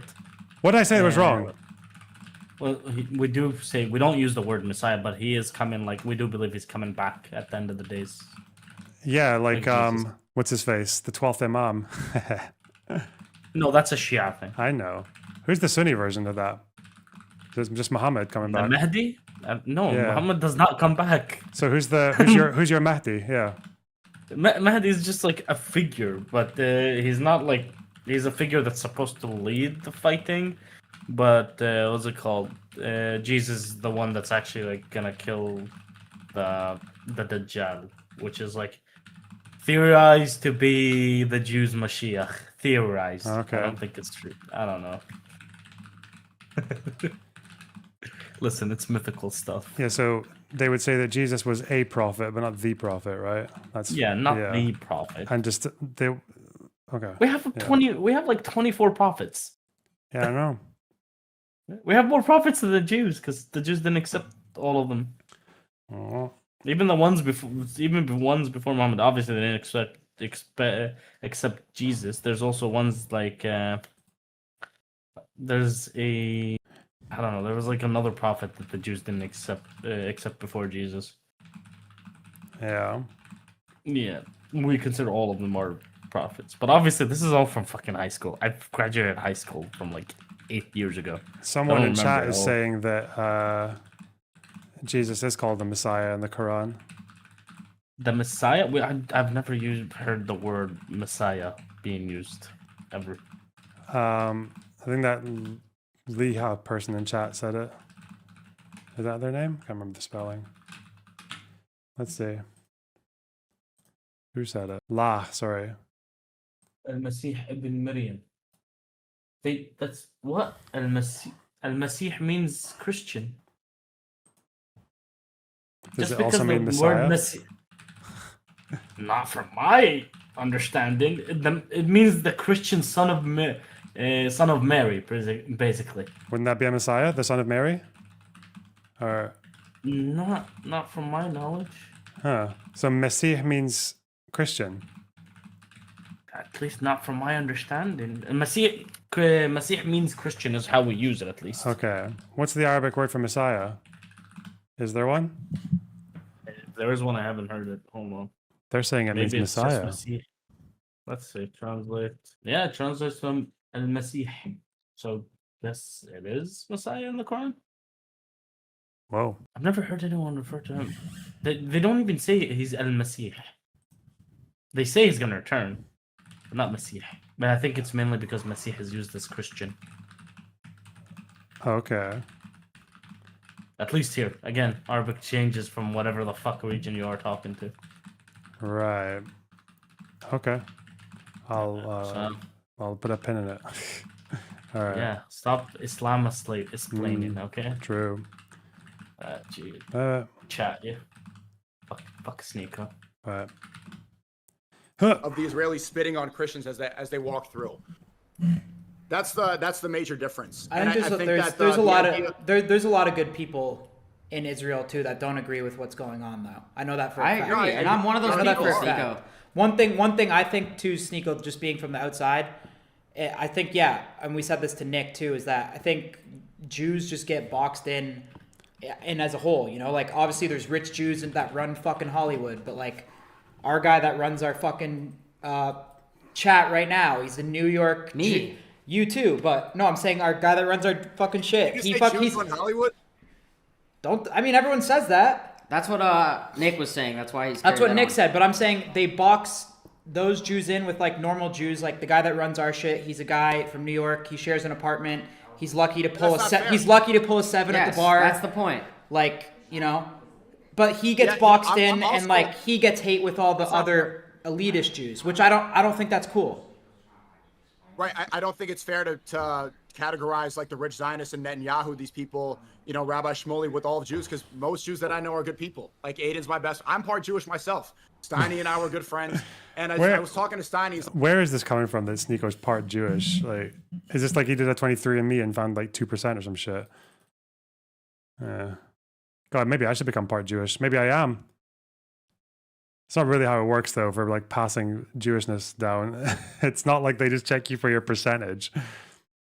It's typically passed down from the mother, but okay. Like, man, the hatred is rising a lot. And yeah, Jews should not be responsible for this. I saw Myron talking about it earlier. People like Dave Smith, people like Norman Finkelstein. A lot of people have been speaking up about this properly. You know who one of the major American politicians are that did not want to send more money to Israel? Was Bernie Sanders. Bernie Sanders, yeah, we're educated over here. He's a Brooklyn Jew, and he's the only one saying, hey, we should stop giving all our... Why is every politician owned by AIPAC? Right? Yes. Why does people ask questions? Why is an Israeli flag next to the American flag all the time? Why are they getting all their money from Israel? By the way, we got... If you're curious, we got zero bag for this, obviously. I thought you guys did. And we didn't get the Sneako Rumble back. I promise you that. It was buddy. I don't have an interior designer. Yeah, not just yet. We don't have the couch in there. We're furnitureless over here. You know, there's 20 people in that room that was CIA and Mossad, even if you weren't aware of that. No, I'm not. I mean, it probably was. There was 20 people in suits. But there was not even. There was a lot of women in there too. I mean, that doesn't really mean that. That doesn't mean shit. We don't know who was in there. Sneako, we will tell you there was 20 people in there. We don't know what the fuck their role was. Dude, we were in the Blair House. That's where they like. Wait, but that's like a part of the White House where they anyone that foreign comes, and that's where they like stay and sleep. Sneako, this is my how crazy is that? That makes it more difficult to conduct that interview. But what I will say is, I agree with you, and you're right that I don't agree with a lot of things Netanyahu's done at all. And I think he was way too aggressive. He's been too aggressive with continuing to bomb Arab countries. But I am telling you, like, one thing that I brought up to him was like, it's harder and harder as an American Jew even, to support you. Like, it's becoming nearly impossible with the backlash, with the way that America now feels about Israel. Like, it's becoming nearly impossible. So that was my biggest issue. That's why I don't really empathize with Netanyahu's, because I'm sitting here like, bro, I put America first, yes, I understand the situation, but it's becoming difficult. So do you put America first or Israel first? America. I'm an American. Okay. So then Netanyahu is trying to bring us into another world war. All right, and even though this seems like it's subtle right now, Trump bombing Iran was the first step of World War III. World War III, hey. Like, that is an act of war. They called it. God, he's so fucking incompetent, man. What the fuck is that? Like, it's just he has this is actual just like 12-year-old brain on politics. It's just so dumb. At least like Myron and fucking Fuentes will try to make a narrative that's like kind of convincing if you have no idea what you're talking about, but like, a 7-day war or something short. That was not supposed to happen. And best believe that Iran is looking to retaliate in some sort of way. And we're going to try to blame them again, but we struck them first. So this is not a good sign. And if anybody says they're America first, Netanyahu is the biggest enemy to that statement. Netanyahu is the one that's taking our tax dollars, is the one who's blackmailing our politicians, and is the one who's trying to drag us into another war. Every American should say that we should stay far away from this guy, that he should not have any influence. And when he says things like we need to separate that and draw a line between the two. And I'm very disappointed in Trump. As a former Trump supporter in 2016, seeing what he's doing, it makes me embarrassed. And You were a supporter in 2020, were you not? In 2024 was difficult in the beginning. Towards the end, I knew that it would be, how strategic it would be to remind people about what America first really was. The reason people like you guys and your fan base. An edit from Hamas Piker's, hey, Hamas Piker, opinion piece on ISIS. Cell that seemingly, on the other hand, you have obviously ISIS, which is, this terror cell that seemingly never attacks Israel. I didn't know there were that many. Seemingly never attacks. Some of these, I think, are planning near the Knesset. No, I think these are different ones. Israel. 2017 was the first kills one. Muslims. Weirdly enough. Okay. But they only kills Muslims. Like, what the fuck? Like, what the... Okay. How many spams do we have there?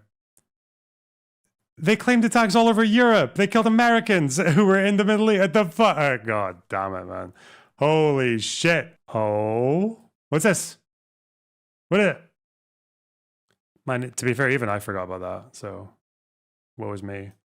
Fuck. Okay, so, yeah, we've been able to secure a Hebrew copy of the paper that talks about the wizard and the Jew. But I don't believe we've been able to find... Is there an English translation of what they said about it? Because I think they probably just mentioned it. I don't know if they actually copied the entire story, did they? Supported Trump in 2016 was because he was saying America first. Let's go back to that idea. Let's put our country first. We spent too much money and too much time in these other countries fighting wars. We have problems right here. We don't need to keep funding other places. Yeah. Yeah, shit's a mess, bro. But yeah, thanks for having me. Well, no, we're gonna bring. What about having you and Destiny at the same time? Every time I have a big interview, this he comes around. You guys can have enjoy and have a great conversation with him. I'm sure you'll love him. Wait, but Sneako, let's get the overall message last time. This has been the biggest negative that we've had. Nick Fuentes, Myron, everyone's talked about it. Us platforming Netanyahu, in a sense where we're trying to interview a world leader. What's your opinion on that? And Hasan. Yeah, you know, I'll be real. I mean, I like you guys, but I think Netanyahu saw you as a useful tool. I thought that you know, his PR is the worst it's ever been, and I think the Trump administration was somewhat kind of pressuring you guys to do that. Am I wrong? No, not at all. Yeah, then you guys have nothing to gain from that. If you guys were doing it from like, okay, let me be neutral and ask. We honestly we did have nothing to gain. But wait, Sneako, we gained nothing. Sneako, as a good friend of mine. I don't think you should have done it from a business standpoint, because I know like you're, you know, how good of a businessman you are. I think that was a major mistake. For sure. It's gonna. Sneako, let me tell you this. Let me ask you this. Job today. Did a great job today. Let me ask you this, Sneako, as a friend of mine for fuck, we've had some good times in the past. But you always preach being a brand risk, being all this. This is the most brand risk thing you could ever do. So shouldn't you? I don't. No, because Israelis control the world, even though apparently everyone hates Netanyahu more than like anyone else on the fucking planet. Oh, God. preach being a brand risk. Aiden's That's texting right now. bullshit. That's bullshit. You do preach being a brand No, risk. no, no. I don't preach being a brand risk, but I know how difficult it is to criticize Israel. It's the most. Oh, but- clearly, but yeah. It's so shouldn't- difficult. It's why all like which channel is on YouTube is suffering because they criticize Israel. Like you fucking, it's such an entitled fucking crybaby position. Like, what do you? Shouldn't you have some sort of support or empathy in the fact that it's like, yeah, we're having someone on who's the biggest brand risk of all time? Sure, you might not agree with them. But there's a difference between being canceled for the right things and the wrong things, right? Netanyahu's hated because he's killing people and starving children. I've been canceled because I criticize Israel. And a lot of people don't know this and they don't want people to wake up. There was a moment when Kyle was interviewing Andrew Tate and Tate asked you the question, like, what's the one thing you can't criticize in America? And Kyle's like, the Dems? And it's like, no, you can't talk about the Jews. You can't speak about them. I'm telling Like, you, bro. I'm not super. I know, you can't. I'm not Can't do super it. tapped in with that. One of these guys is a Jew as well. No, We're and talking I- to. and they- I'm super into the, the American politics because I think it affects like where I'm from too, and America obviously controls like the world, so I was super interested in that. But when it comes to the Israel Palestine and that whole territory and the history of that, I'm really not educated on that entire situation. So Yeah, but the reason why there's a difference between me and Netanyahu when it comes to being a brand risk is like I got banned on Instagram for being free Palestine. Like they never messaged me why. If we're really gonna look at why I got banned off of all of social Then why media, did you say it was for criticizing Israel, you fucking idiot? Like you were saying all kinds of mad shit about fucking women and doing the like wasn't even one of the little bits that he did about some kind of like violent or like a joke rape threat or something like that. Yeah, what the oh, it's because he criticized Israel, obviously. God, man. Anti-Semitism. This is what it does to you. platforms, it wasn't really because of misogyny or because of Oh, COVID he defended he glazed Kanye's song. He hung out with Fuentes a whole bunch. He does Holocaust denial. He did defend child marriage. information, election misinformation. It was because I criticized Israel. That's the one subject you can't criticize. And you But saying how do you know that for a America- fact? I mean, look at the pattern between all the people you just had on. Myron has been banned on Instagram at the same time. Hasan's I didn't criticize fine. Israel. Nick Fuentes. What about Hasan? The difference. The leftists have a shield. If you wave the transgender flag as well, you have a different shield. Like that's the reality. Like, Wait, Hasan waved that flag? The two most powerful the two most powerful entities: Israel, the Jews, and trans people. Okay. yeah. Hasan's waved the flag. how about gays for Gaza though? That's one thing we could agree on, no? See, that's Hasan's thing. Like, I mean, that's what they That's do. I think that they do that. How does that work? That's fucking crazy. I don't agree with that. Like, that's the whole, Zoran Mamdani's doing that too. But it's kind of embarrassing. But that's how the whole movie We gotta gets send. muddied We up. gotta Is send. Mon- is We gotta Mondani- send Gabe to one of those. To Is see what it's about. Mondani doing or preaching gays for Gaza? Is Mamdani pushing? I mean, he was at a pride parade and he's also pro-Palestinian. He's kind of like a Hasan, but it gets complicated. The point is, this No, is I the saw one the thing interview with that Mayor you're not Adams. supposed Don't to worry. talk about. Fucking state of this. So what? What the With fuck? Mayor Adams. Yeah, I had a great. Let me show you something real quick. Okay. Okay, so I'm just trying to take in how rich you are. But yeah, That is a very I know that white couch is not. expensive looking shithole. That's what you notice. My white couch. Restoration Hardware is all over that place. Chat, this guy's living good. So look, I do an interview with Eric Adams the next day, the New York Post, the day after Trump bombs Iran. So this is major news right here. Ayatollah, you see Trump on the front. Page 2 of the New York Post is the New York Post calling me an anti-Semite and also putting at the top, it says Free Palestine. This is a vlog I made about Free Palestine, and they put that here. They call me an anti-Semitic, all this. They mention how, things I've said about Palestine and Israel. Display ass looking home. It does, doesn't it? It looks like it's on display in some fucking John Lewis or not even John Lewis, but somewhere like more wanky, more wank. Imagine more wanker than John Lewis, and you got this place. To make it a headache for people like Eric Adams to have me on. Yeah. Right. This is the number one brand risk thing. Yeah. This is the control of the media, the control of these, of these major establishments and everything that you need in order to have a career. That's how they'll shut you out. Netanyahu controls these. People just don't like him because he's killing people. That's the difference. No, we understand that. We appreciate you coming on. Thanks. Dr. Sneako. Sneako's been a friend of mine for a time. It's good to see you again. How about? Yeah, good luck. I'm gonna watch the full podcast on stream right now, and I gotta say I do appreciate you guys having these conversations with difficult people. I mean, bro, like we said, we're gonna have next episode is gonna be someone that has the complete opposite point of view. So I think that's just our duty, and we understand that, and that was our plan all along. We're not just doing that because we were okay. Let's separate. Let's separate from the men from the boys. Thanks to the $5. Loner, thoughts on Israel's recent actions? It looks pretty bad right now. Yeah, I've said as much. It's very bad. The GHF plan is fucking mental. Wait. Okay. Is it Medi time? We're still not done. We still got Hasan and Adam Friedland for.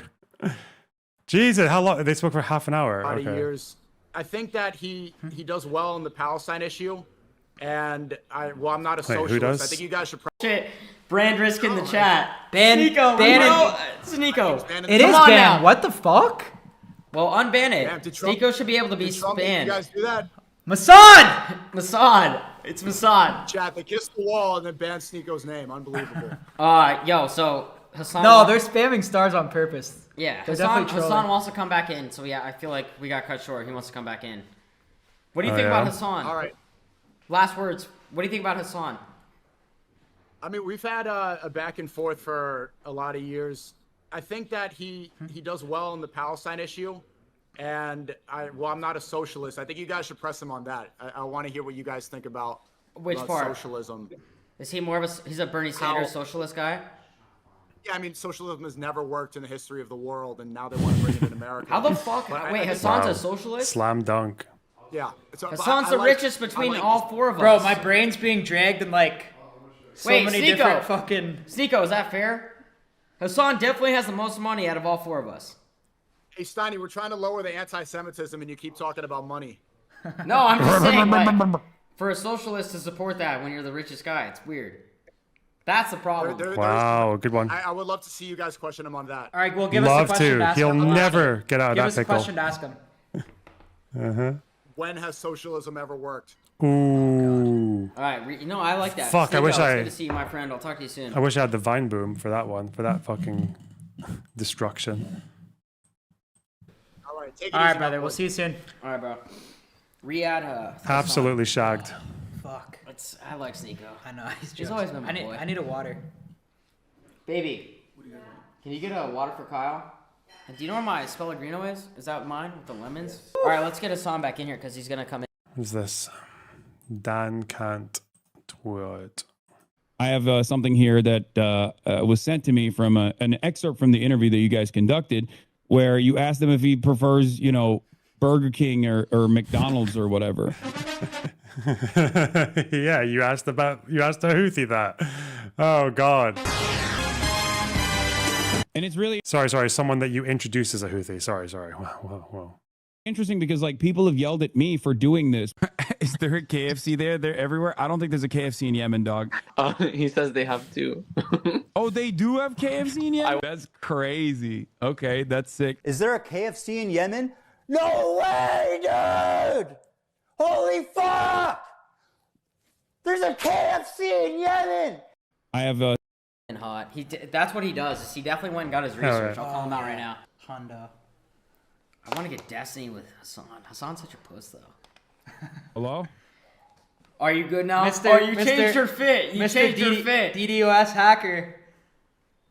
No, we have, this is the same problem that's persisting with, what do you call it? With the Phase Boys too, and Kai Sinat. Anyone that uses IRL Toolkit's been getting clobbered. Speed has been having issues too. We all use the same service as a mediator between OBS and Twitch, and their servers are getting fried, which is why I was unable to continue streaming. So I had to shut off my stream and restart it. Oh shit! Wait, please fix the volumes. Please fix the volumes. Yeah, I put on a jacket. You threw on the black jacket. You got to look good for the big interviews, all right? Yeah. No, it's cold in here. All right, so we were talking. For those of you in my chat who are just tuning in, I'm talking to the Nelk Boys. They interviewed war criminal with an arrest warrant out by the International Criminal Court. Benjamin Netanyahu, the Prime Minister of Israel. This is part two of the conversation that we were having. So, I was giving you guys an analogy, a hypothetical. Oh God, please just be like, yeah, okay. And just for our chat, we're interviewing Hasan Piker. He interviewed someone who he introduced as a Houthi designated terrorist organization, terrorists who have committed numerous war crimes against their own people and against civilians in the Red Sea. Kidnapped a bunch of Filipinos for over a year and said they did it for Arabs in Palestine for some reason. Have engaged in sex trafficking, by the way, when they arrest women for not wearing their fucking hijab properly, or for the one woman who was a model, the Ethiopian Yemeni lady who they arrested for modeling for haram behavior, and then the security officials passed her around and made her carry out sex acts on them. That's a true story. They did that with numerous women, actually. But the left doesn't want to talk about that. Hold on, Hasan, 1 second. Let's spice it up. No, hold on. I told Hasan one thing. Hasan, you want absolutely nobody in here, even if they're allowed on Twitch? Real quick before I cut you off. No, I can't. I can't have someone who is not allowed on Twitch to be on the. What about Adam Friedland? Oh, Adam Friedland's fine. Yeah. Okay, you can add Adam. Of course. Let's spice it up for part 2. Okay, we'll bring Adam in now. But wait, that's not spicing it up. No, it's not. What do you mean? But It's just a little. It's not. Adam's not gonna spice it up. Adam is a comedian. He's funny. Yeah, that's what But I mean by Hasan, Adam's spice. also a good friend of mine. That's what I mean by Yeah. spice. Hasan, go ahead with what you were saying. Okay. So, I mean, he's not gonna spice it up, but he will make. He'll make it funny. Turn Yeah. the conversation into a silly direction. But what I was asking you guys is, the reason why I said Adolf Hitler is because it's a comparable crime, right? We were using that as an analogy. It's not a comparable. What the fuck, man? He spent all this time thinking about how do I explain to these kids that Hitler and Netanyahu are both doing a Holocaust.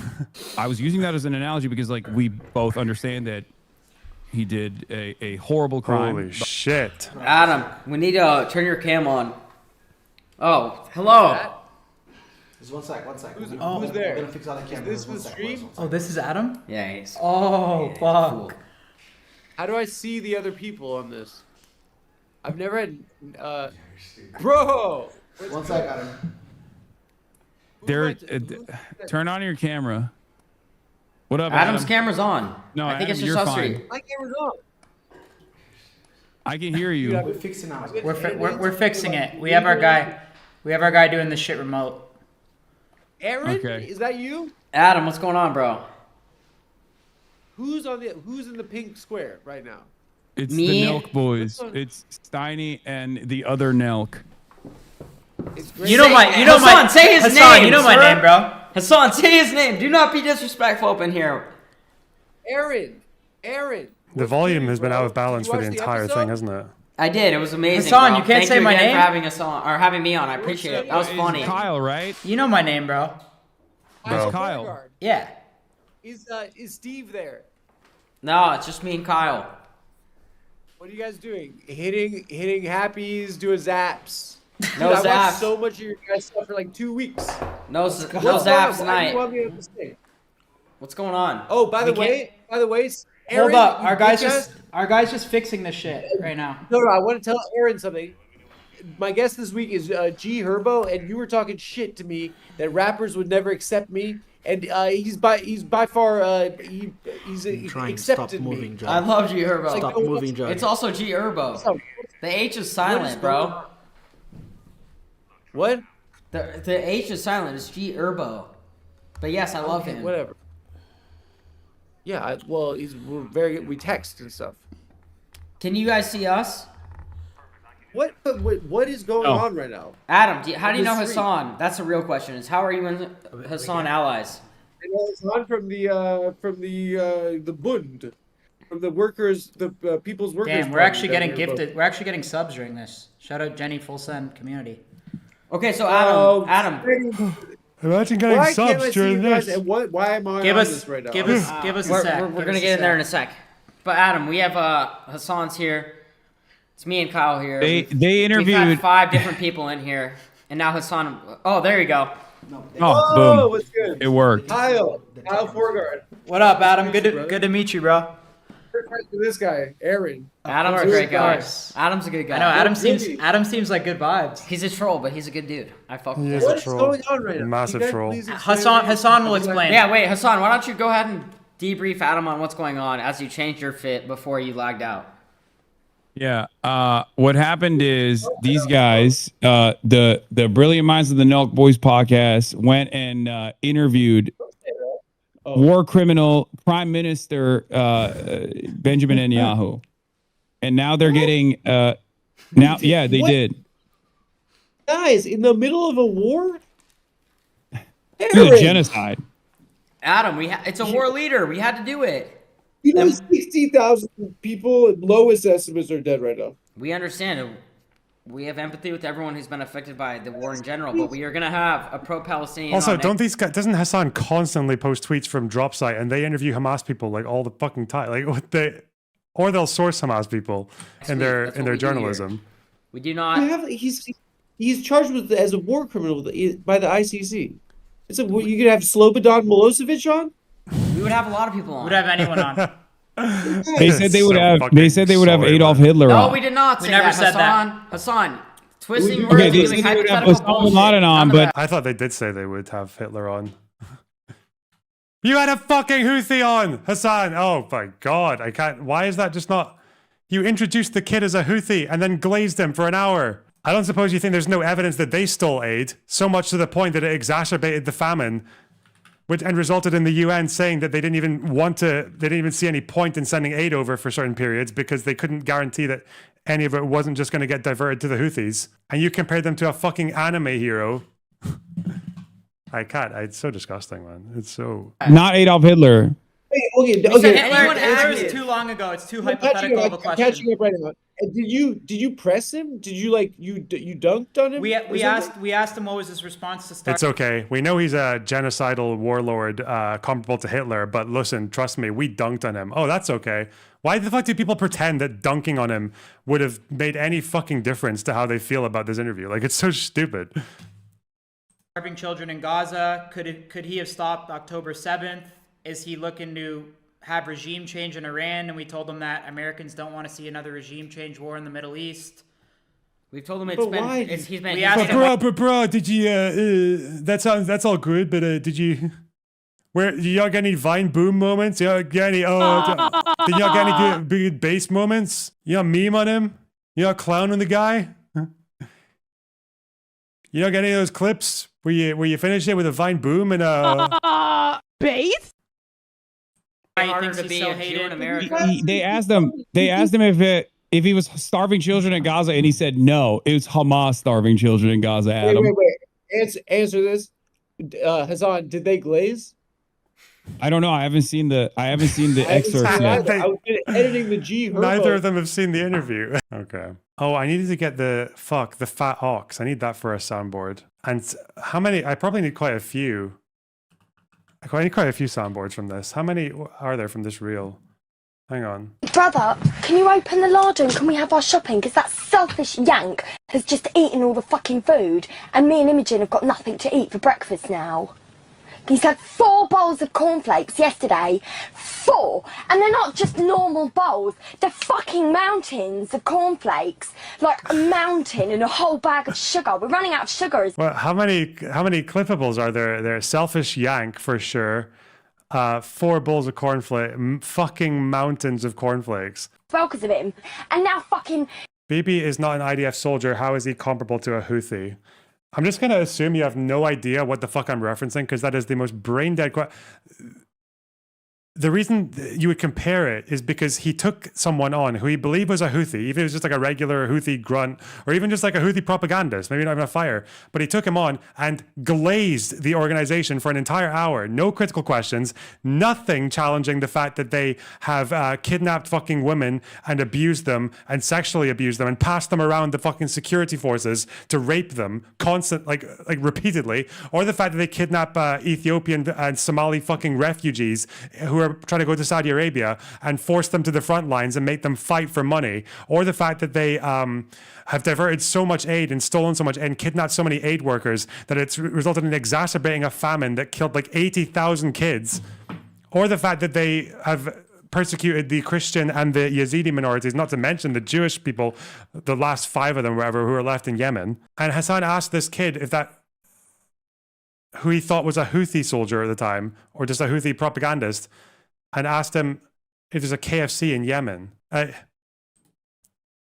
he's got the fucking nerve to come up and like purity test anyone in any interview he's ever done, ever. That's not even to mention the debates he does where he just fucking loses half of them to people like Willie Mack or Ethan, getting fucking clowned on Jewish history where Ethan was more correct than he was on the question. Goes and finishes off the whole thing of cornflakes, massive mountain, and me and Imogen wanted to have them, and now there's none. And oh look, there's parrot oats. Parrot oats are good for you, they're healthy. Why didn't you have them, you fat ox? I need to soundboard the shit out of this, and I'll put it in Discord maybe, and we can get... I definitely need fucking mountains of cornflakes and selfish yank. Porridge oats. Imogen's a name. It's a girl's name. Interviewed. It's one of my finest moments, and now you've ruined my day. What are you guys doing? Wait, guys, can I get Aaron? That's just what we do. That's just what we do. So listen. That's just what we do. So I think what we did is we had someone on right now. We but he wanted. Let me finish. And I want to tell us too. Adam. I think this is actually going to be a great thing. If everyone thinks we have such a big platform, would you guys agree or no? Hasan?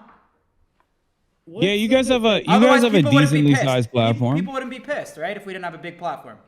So if we have such a big platform, no, I think people still, your fans would, depending on how they feel about it, they probably would be. Right now, we just had Netanyahu on. A bunch of people watched it. I think a lot of people saw through what he was saying. Now, already on the same day, we've had 3 people on with complete opposite viewpoints: Hasan, Sneako, Myron, Nick Fuentes. So what? Okay. Wait. Let me finish. Don't loop me in with those guys. I said opposite. Don't put me in. Don't loop me in with those guys, even though my talking points are like more than half the same as theirs on this conflict. Shit. No, we're very different. Okay. I think those guys think Israel controls America, whereas I think America controls Israel. We're very different. The same category as these guys. Let me finish. So already we've had 4 people with opposite viewpoints. Don't go on me with these guys. These guys think 0 rapes happened. I think at least 1 might have. Maybe. Who knows? Like, it's a war, I guess. Day. And then the next episode of the Full Sun podcast, we're gonna have someone very, very reputable with the complete opposite viewpoint. Don't lump me in with these guys. They think Israel was behind 9/11. I think 9/11 was way too base to have been done by Israelis.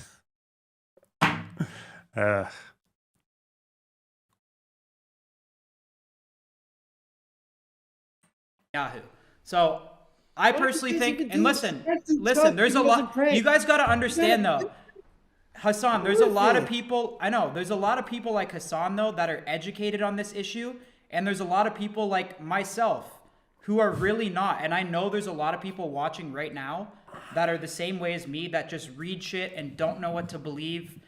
And you read stuff and you really don't know what to believe. Like, I know, Hasan, that might be tough for you to understand. Well, then just become a propagandist. But there is a lot of people that don't know what to believe. So I think what we're doing you're giving more reason as to why it's bad that you guys interviewed him. Because though. I think people are going to listen to No, that's Netanyahu. the problem. Because they're already listening to you, Hasan. A lot of people in our audience have honestly never heard of you. And I'm sure likewise, they've never heard of us or they dislike us. So we're putting you onto our audience now, and they're hearing your point of view. And then next week on the podcast, they're going to hear someone really reputable with the complete opposite view of Netanyahu. So I personally think right now we're going to bite the bullet, and I think we're going to take a lot of flack. But I think within a week or 2 weeks' time, we're actually going to be educating our entire audience and probably the entire internet on everyone's point of view. You're doing crisis PR right now, and I can tell this is really stressful because everyone's mad at you. But please, It's not, bro. you guys just do pranks. Do pranks. People like to see you guys partying. Why you guys keep? We'll still party, in bro. the middle of a fucking You know, people can't leave. Adam, guys. we're still party. Adam, we were in Saint Tropez for a few days after this. Half the people that live there are children. We agree 75% with of you. the people that died are women and children. Why are you wading into that? I like you guys because they like to party. You hit zaps. You do happy dads. You guys are fucking chill. I like to see Steve will do a chug.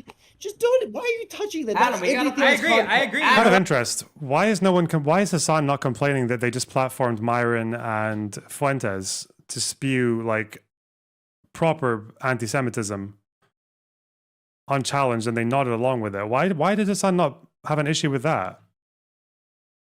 Is he going to mention it later, or is that okay because they were only on to shit on Israel, even though it's completely from an anti-Semitic lens, like a purely traditional anti-Semitic lens? Adam's right. We don't have to do it. It is a brutal blood. It is. They are murdering people like Netanyahu. Well, we don't care apparently if you murder anyone because Hasan glazes the fucking Houthis, so no one gives a fuck about how many people they've murdered. Hasan is a lefty. The worst thing should be platforming a Nazi to him, right? Platforming Nazis like Fuentes and Myron, that should be a huge concern to us, especially since they were clearly swaying these guys a little bit. Like these guys had agreement, or at least their chats did. They didn't seem like they were that perplexed by what was being told to them. But he will. That's a problem. That's a problem. I'm gonna tell you something. Adam, I'm gonna tell you something. We're gonna drink, we're gonna hit zaps, and then we're also gonna interview fucking world leaders. When it comes to it, we're gonna do all three. It's not just like, dude, you're not like interviewing the prime minister of Albania, okay? You're like, this is a guy.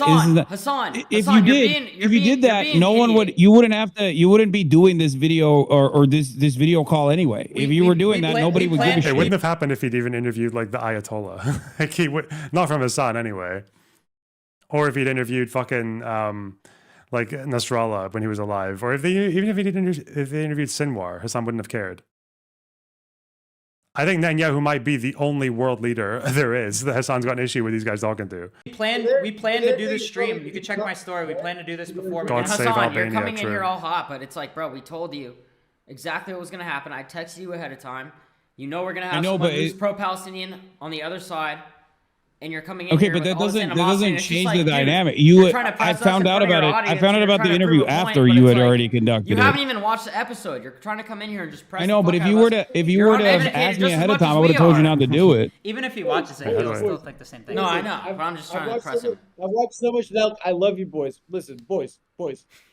This is let's zoom out. This is a problem with today, with our society. Yeah, Even the fact that you're talking to Sneako and Myron from Fresh. Oh, there we go. Hey, these what a are boss. content creators. These aren't fucking historians. These are people that like.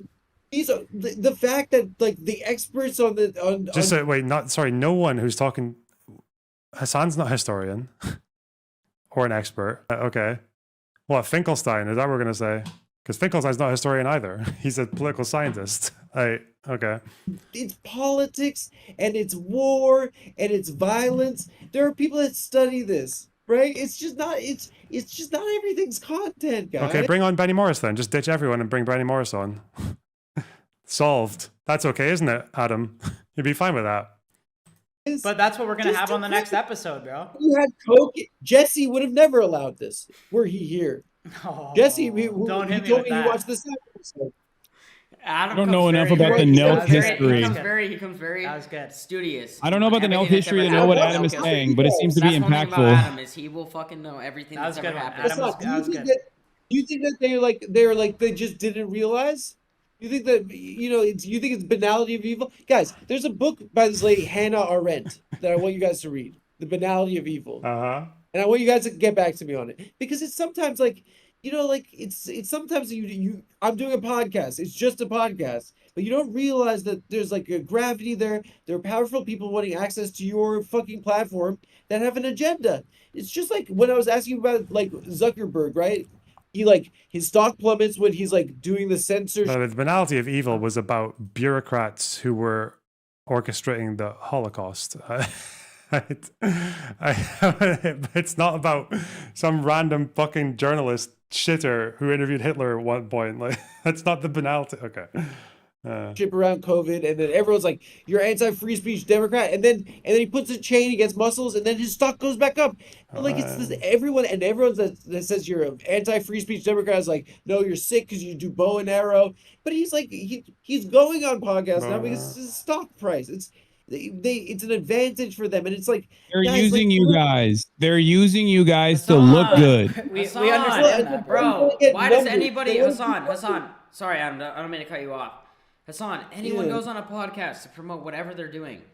We're aware of that. Yeah, but they're not. But Benjamin Netanyahu's not promoting a book, dog. He's promoting a genocide. That's the point. Simpson on. We had Andrew Tate on. It's the same shit. This one might be a little bit None more. of those things. You're right. You do realize that, like. No, I agree with you. This is the one instance. This is the one instance where it's the worst guess you could have. We agree. These guys are bad people, but what you're talking about is the worst person. It's the most hated man on the planet. But Hasan, we agree. But also, if we're not going to do it, then who's not going to do it? I'm gonna hook your ass up.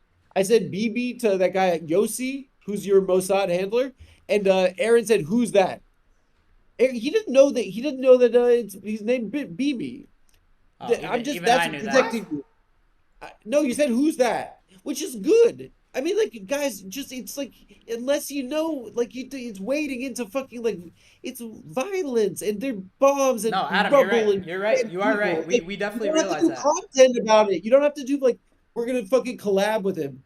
We're gonna collab with BB and Bonnie Blue. Guys, it's ridiculous. It's ridiculous. It's just a way. It's a sign of the world nowadays. Adam, you would have him on in a heartbeat. I'm gonna be honest. Adam, you would have him on in a heartbeat. If you had the opportunity, you'd have him on in a heartbeat. So don't try and. BB? Yeah. I would have only if Bonnie Blue was there to defend Palestine. You would have BB on in a heartbeat. Don't even try and fucking fake. With who? You know what? Like I am very like, well, like I know a lot about this subject. Yeah. You know, that even maybe is a step. A shade beyond. It's a little Bonnie bit like Blue, okay. it's very painful. He's trolling. Aaron, okay. Your grandparents were the Holocaust, right? Yes. Okay, please. Our parents' generation, right? We're told that like we have to protect these people, and if we don't protect these people, the Holocaust will happen again. I'm Jewish, by the way, Kyle. I don't know if you could tell. I don't really read as Jewish, but okay. I honestly am not. Our parents were told that, right? We could tell right away. Scared. They were really scared because they knew. When did these guys swap seats? When did they swap seats? New Holocaust survivors, right? And it really freaked them out. And they were like, we got to protect Israel and stuff like this. Yeah. But like, it hasn't protected Jewish people. It is. I agree with you. That's why, Adam, you haven't watched Adam. It's been a failure of a project. Think about the way Jewish people were treated prior to the Holocaust. It's so fucking 1600 years. It's so fucking gross, man. It's like I don't know, how do Israelis feel when because like Jews went through obviously like 2,000 years of fucking tunnels of shit before they got to some level of equality or like respect or equal rights as human beings on this planet. Okay, about half of them achieved that by going to Israel. The other half got it by going to the diaspora, whether it's like in Europe or mostly America, I guess was the big one. So the problem was that America closed its doors in 1925 almost completely to Jews. Some Jews got into America, but mostly no. Like mostly since Johnson Reed, which was quite deliberately designed to keep Jewish migrants from Europe out. They didn't say Jews, but they did behind the scenes, and they would admit to it at other points. They were trying to bring Jewish migration down. So they targeted these European countries and put quotas on it to make sure that the Jewish population, as well as other like Italians and stuff like that, wouldn't grow in the United States in the 1920s. And then if you look at the immigration, because again, Israel, or British Mandate Palestine at the time, was not a particular hotspot. So you can see here the number of immigrants to the mandatory Palestine is quite low. Why this big jump here from 1924, 25 That's Johnson Reed. That's America closing their doors. And then this is obviously the Nazis coming to power. But at the same time, every other European country is saying, damn, that's a real shame, isn't it? Poor guys. Not my fucking problem. They have one place to go. It's Palestine. And then after the war, where do the majority of Holocaust survivors go after they've left the camps? They go to Palestine. Because Johnson Reed is still in place. The Americans, I think they made a slight exemption. I think they passed like it was either an executive order or a congressional act that briefly opened their windows to Jewish displaced persons. But again, it was still a small number and it was brief. And then you've got the rise of Arab nationalism, which makes every Jew in the Middle East, bar like 3 of them, feel fucking unwelcome. And then they all run away as well. When Israelis hear Americans talking about this shit, like, is it not, I don't know, does it not just feel like insanely fucking triggering? Like, I feel like if I was an Israeli Jew and I heard like American Jews talking like this and being like, you know, Israel, like, it hasn't protected anyone. It didn't save any Jews. It didn't keep Jews safe. Like, bro, it's like the irony of someone who's like in the one country on earth that actually did absorb Jewish migrants and treat them like human beings, America, like the one country that did a good job at it, looking at the other ones who didn't have that privilege and just being like, come on, guys, come on, bro. Fucking hell. We were losers. Everywhere we went, they said, go away. Everywhere we went, they were killed. It sounds a lot like the Palestinians.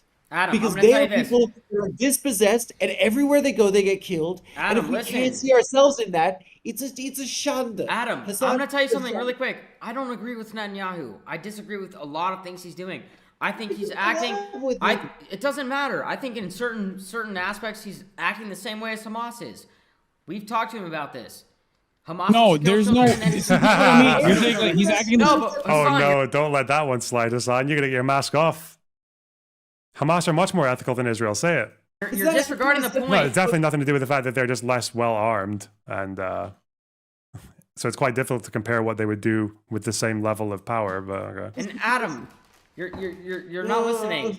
There's no comparison between Benjamin Netanyahu and Hamas. That's my point. The point is that You tried to compare them earlier.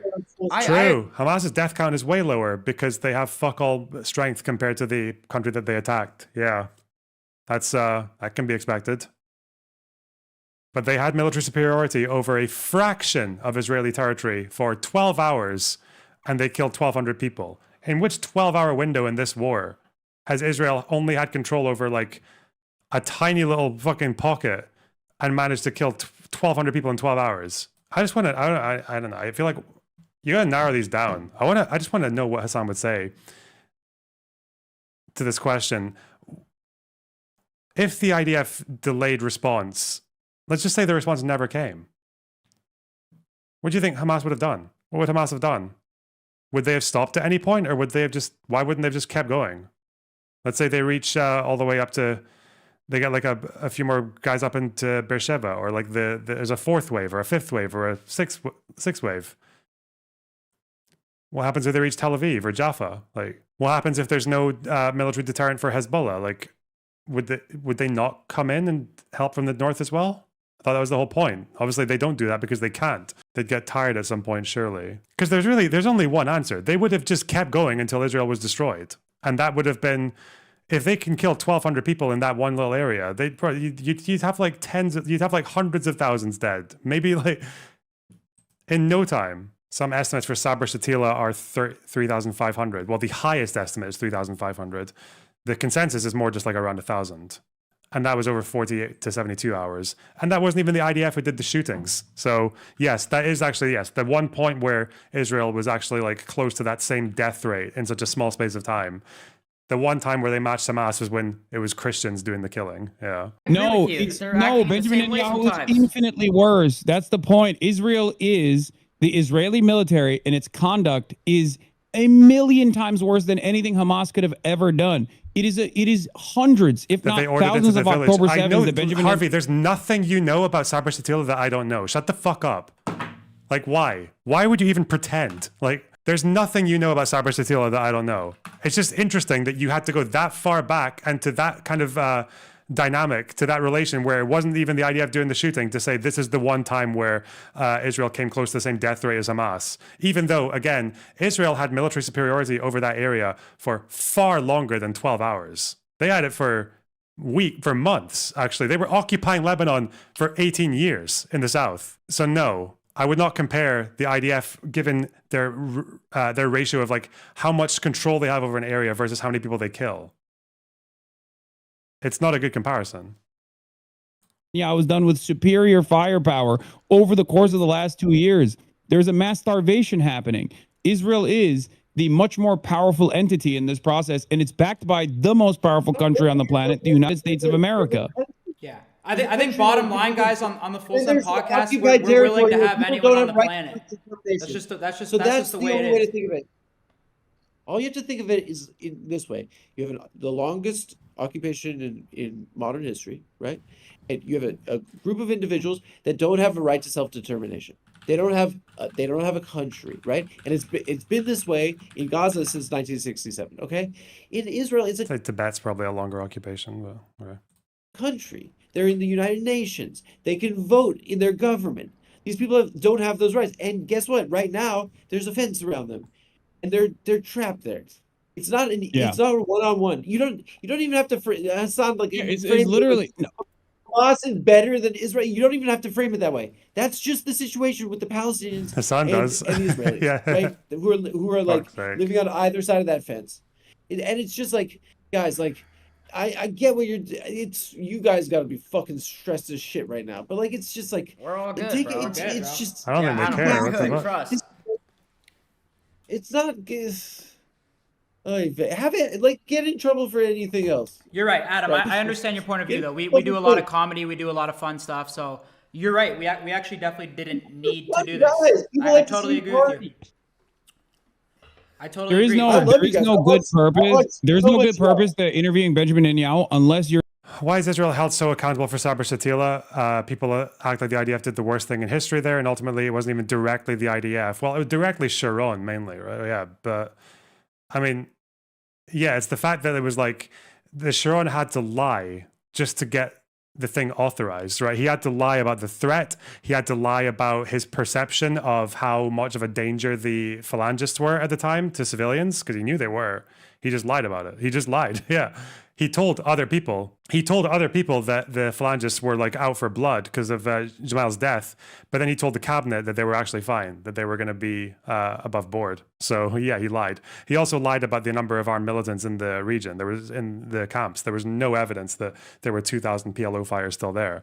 The difference is that there was an inquiry in Israel and there was like massive protests in Israel. I think the biggest protests of Israel's history at that time were against Sabra Shatila when it happened because the civilians were so appalled by it. And yeah, it's also whereas like with Hamas, it's not like anyone had to lie to get October 7th to happen. It's not like anyone had to go behind anyone's back or give false intel or anything. Like the entirety of Hamas was completely all for it. They were all for it. Whereas I get this information from Times of Israel. What, you think my knowledge of Sabra Shatila is from Times of Israel? No, that's from the McBride Commission. Have you read the McBride Commission? Chocolate is good? That's a no, isn't it? It's a big fucking no.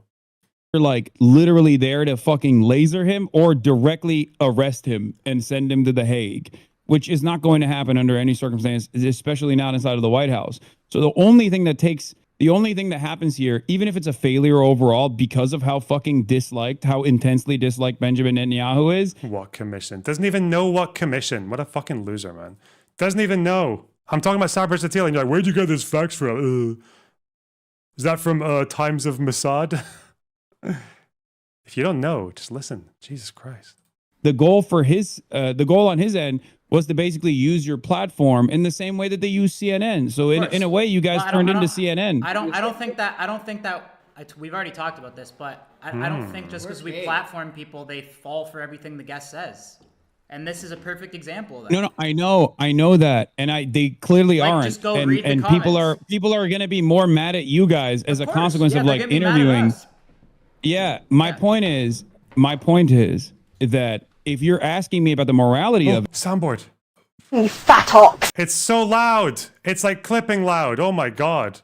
Maybe I can download it and fix it. Gaping jump scare. Will this actually make its way?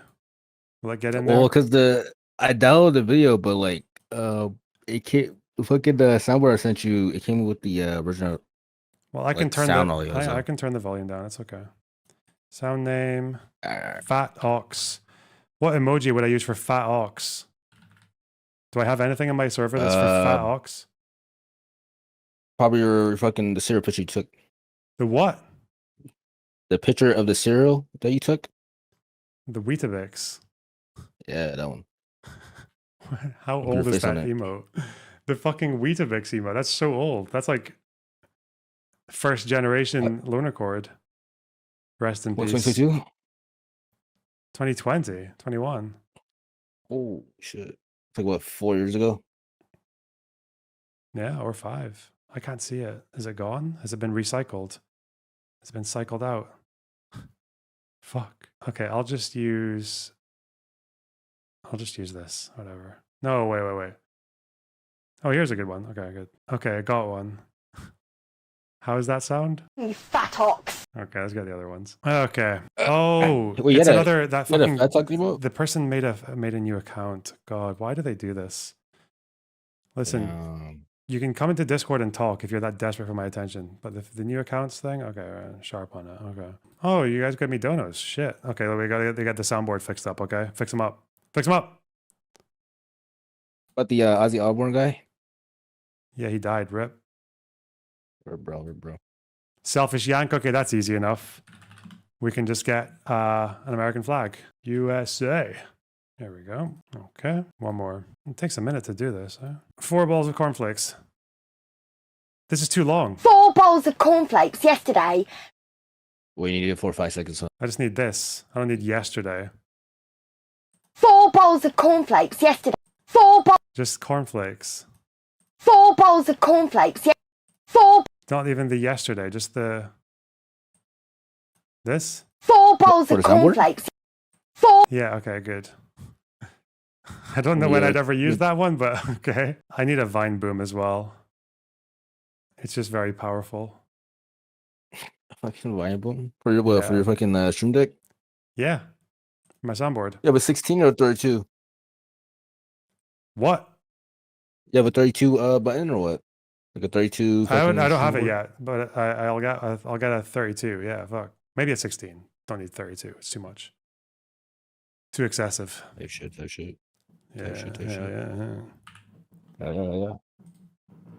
Get back to the video. Oh, fucking yeah, actually, you know what? mountains. We got fucking You need mountains. that too? Shit. Yeah, I got that. Sorry, I got it. All right, go. Mercy, you're gonna lose the debate. Okay, so. Oh, easy yeah? dub. Good. Nice. All right, get back to it. Bye-bye. Bye. Fucking mountains. Fucking mountains of cornflakes.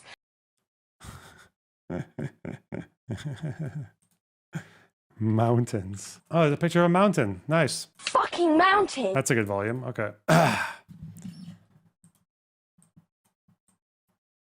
Okay.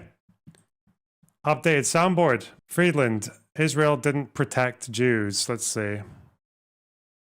What are we saying here? What's the meme? That's 1,000 Jews killed. Bar Kokhba. Roman Jewish War. Pogroms in the Russian Empire. The Holocaust. All of Israel's wars and terror victims. Oh. That's well. Israel a small number. The pogroms in the Russian Empire, what, from 1882 until, what, 1920? 1917? It's like 4 years, huh? Less than that. Okay. They're fucking mountains. Of it, there were journalists that were implicated and also charged with crimes. Wait. Yeah. Perfect example of that. No, I know that, and they clearly Like, aren't. just go and read the and people are going to be more mad at you guys as a consequence of they're like gonna be mad at interviewing. us. Yeah, my point is that if you're asking me about the morality of it, there were journalists that were implicated and also charged with crimes in the Nuremberg trials for literally participating and doing propaganda. For fucking interviews? You fucking idiot. No, they weren't. The journalists who were charged and convicted at Nuremberg were people who were inciting fucking genocide. Not for doing propaganda. how can you live in this world where you're like so appalled by, you're saying, oh, they've killed 200 journalists in Gaza. It's like, but doing an interview with a fucking Netanyahu makes you think of Nuremberg trials or like criminal levels of propaganda. That's not true. That's not true at all. We know that's not true because we read about fucking journalists and the threshold by which they need to be military targets or found guilty of crimes, like war crimes. This is why you take notes. Look, where is it? It was here. It was the guy, Hans Fritzsche. This guy was a senior propaganda official. And he was at Nuremberg, and he was making propagandistic statements supporting and gassing up the war effort, okay, from within the government.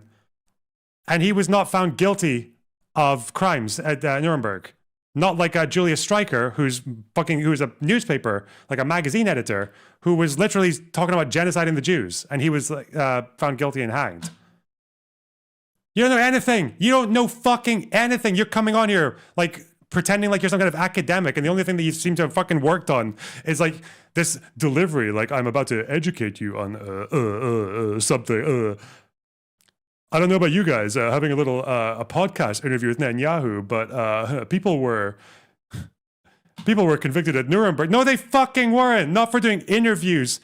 People in the government still didn't even cross that threshold. And that's what they say today as well, when they talk about journalists and whether or not they're targets. It's not just doing propaganda that makes you targetable or liable for like a war crimes charge. You have to be involved in incitement. It needs to be a direct hostility. Holy fuck, stop with the fucking Holocaust comparisons. You don't know anything about the Holocaust. The only thing you know about the Holocaust is that you get to use it occasionally, and you remember the names of some of the events, like the Warsaw Ghetto, so you can use it as a fucking bludgeon against half the Jews in the world in Israel. Fuck me. You don't know anything. Fuck. Selfish yank. Fuck me. Huh.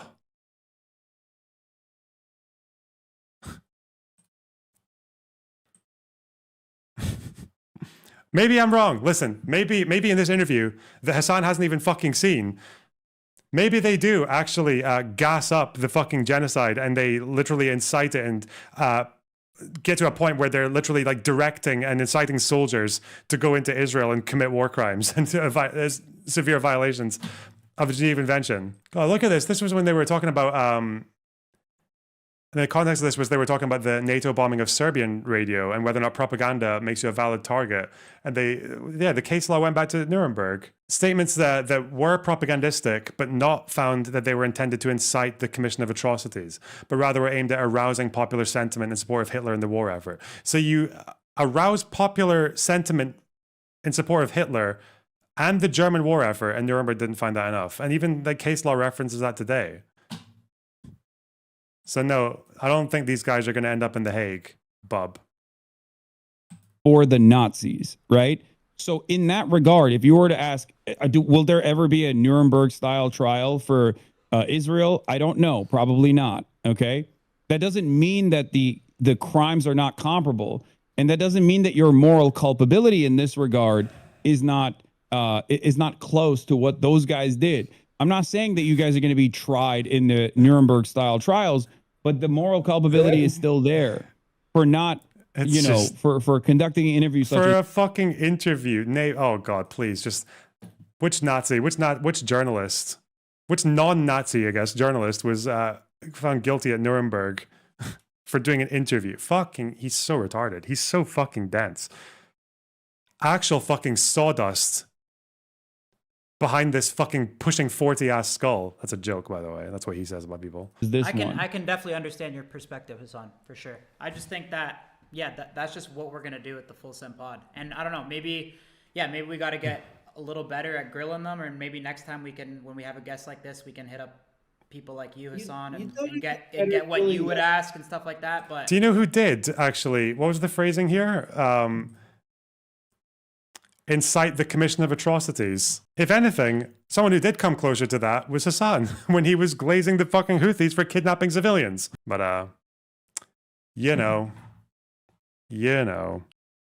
IMT held that although he made strong statements of a propagandistic nature, it was nevertheless not prepared to find that they were intended to incite the commission of atrocities. I'm so happy I took a note on that. Wow. God damn. No, Benjamin Netanyahu is never entering the same room as someone like myself. If I were to be in that room, he would not do this podcast with you. But wait, Hasan, Or why maybe would you they would terrified. assassinate Hasan, me He'd be terrified. Hasan, why wouldn't you do someone from both sides? as someone like myself. If I were to be in that room, he What would they not say? do this podcast with Yeah. you. Wait, Hasan, Or why? maybe Let me they ask would you something. assassinate me. Hasan, Maybe they would assassinate me. You're so fucking cool, man. He's such a fucking dude. Wow.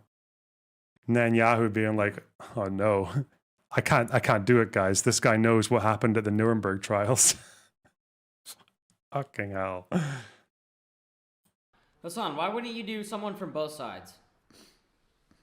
What do you mean? Guys, we've already debated this. We could. But we no, could but debate if this all you day. could do Netanyahu and do somebody else, why wouldn't you do that? Well, I don't think that there's both sides in the situation. There is the perpetrators, like that's why I'm saying it's like So then let's akin say the to leader of interviewing Hamas, Adolf then you Hitler. do Netanyahu. There is no. Man, there is as well. Like there is no JDAM in the world heavy enough to penetrate the fucking density of this fucking guy. It would just, you know what, you could literally drop the mother of all bombs and it would just fucking bend around him. Like that's how fucking dense this guy is. Okay. There is no both sides in the situation. That's why I'm saying it's like interviewing a concentration camp survivor and then interviewing Hitler. You know what I mean? Is there both sides in the situation? No. Interviewing the leadership of the Jewish partisans in World War II versus interviewing Adolf Hitler. Oh yeah, more fucking like completely disanalogous Holocaust references. Let's go. Yes. One of his loyal advocates or whatever is not comparable. There are no both sides in a genocide. That's why it's a genocide. It's such a big crime that even this fucking like phrase, this stupid fucking propaganda catchphrase is so stupid. If you even bothered to read what those people who allege genocide even say, like Amnesty, because we saw this when she was when the Amnesty rep was debating in Denmark, I think. Even in their conclusion, they say that it's not just when they call it a genocide, they're calling it genocide as part of a dual intention, not singular intention. They were saying that Israel's military campaign has two goals. One is genocide. The other is to pursue Hamas, which is a legitimate goal. So even in that case, so if you want to appeal to the human rights organization, what the fuck, even they don't actually hold the same message as you. What they're saying is, yeah, fight Hamas all you want, just stop the genocide. Like that's a different statement though, because Hasan doesn't believe that. He thinks that Hamas and the fucking the Jews in the striped pajamas getting fucking gassed are like one and the same. Apparently, like yeah, fuck, like just everything. The Jewish partisans, yeah, they fought Nazi soldiers who were trying to gas and fucking murder them. Not civilians, hippie crusties in a fucking kibbutz rave. Like, ugh. Even justify a genocide in retaliation to said genocide. It's the crime of all crimes. Guys, I think you're getting in the weeds a little bit, right? It's not. No, I mean, no. I'll be honest. Hasan makes a great you guys, point. you guys are well known not for politics, right? And it's unless you're not gonna research more and get ready. Look, you're Rocky. That's just like politics sucks, right? I got made fun of for liking it when I was a kid. It should go back to fucking being like for losers, right? Everyone's into fucking politics now. It sucks. It's just like you don't have to purport to that to know about it.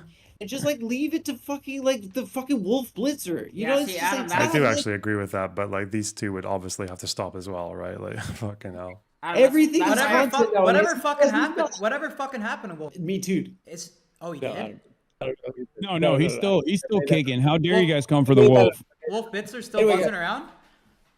I don't know. He's still at CNN, yes. But Wolf Blitzer also, ironically, literally worked for AIPAC before he did CNN. Understands what's happening in the world. And you guys don't have to, because people love you for prank and lifestyle content.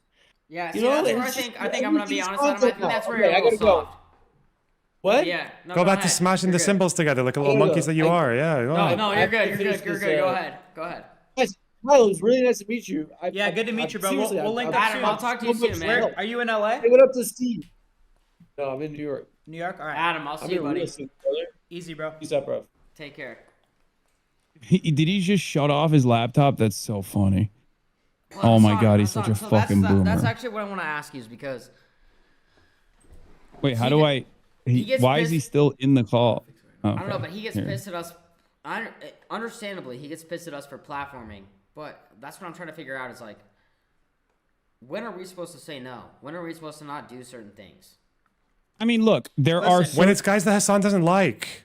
Obviously, yeah. Bring on the leader. Bring on Naim Qassem, the leader of Hezbollah. Bring on the Houthis. Bring on Hamas. Bring on the supreme leader. Unearth fucking Saddam Hussein. Talk to him. Why not?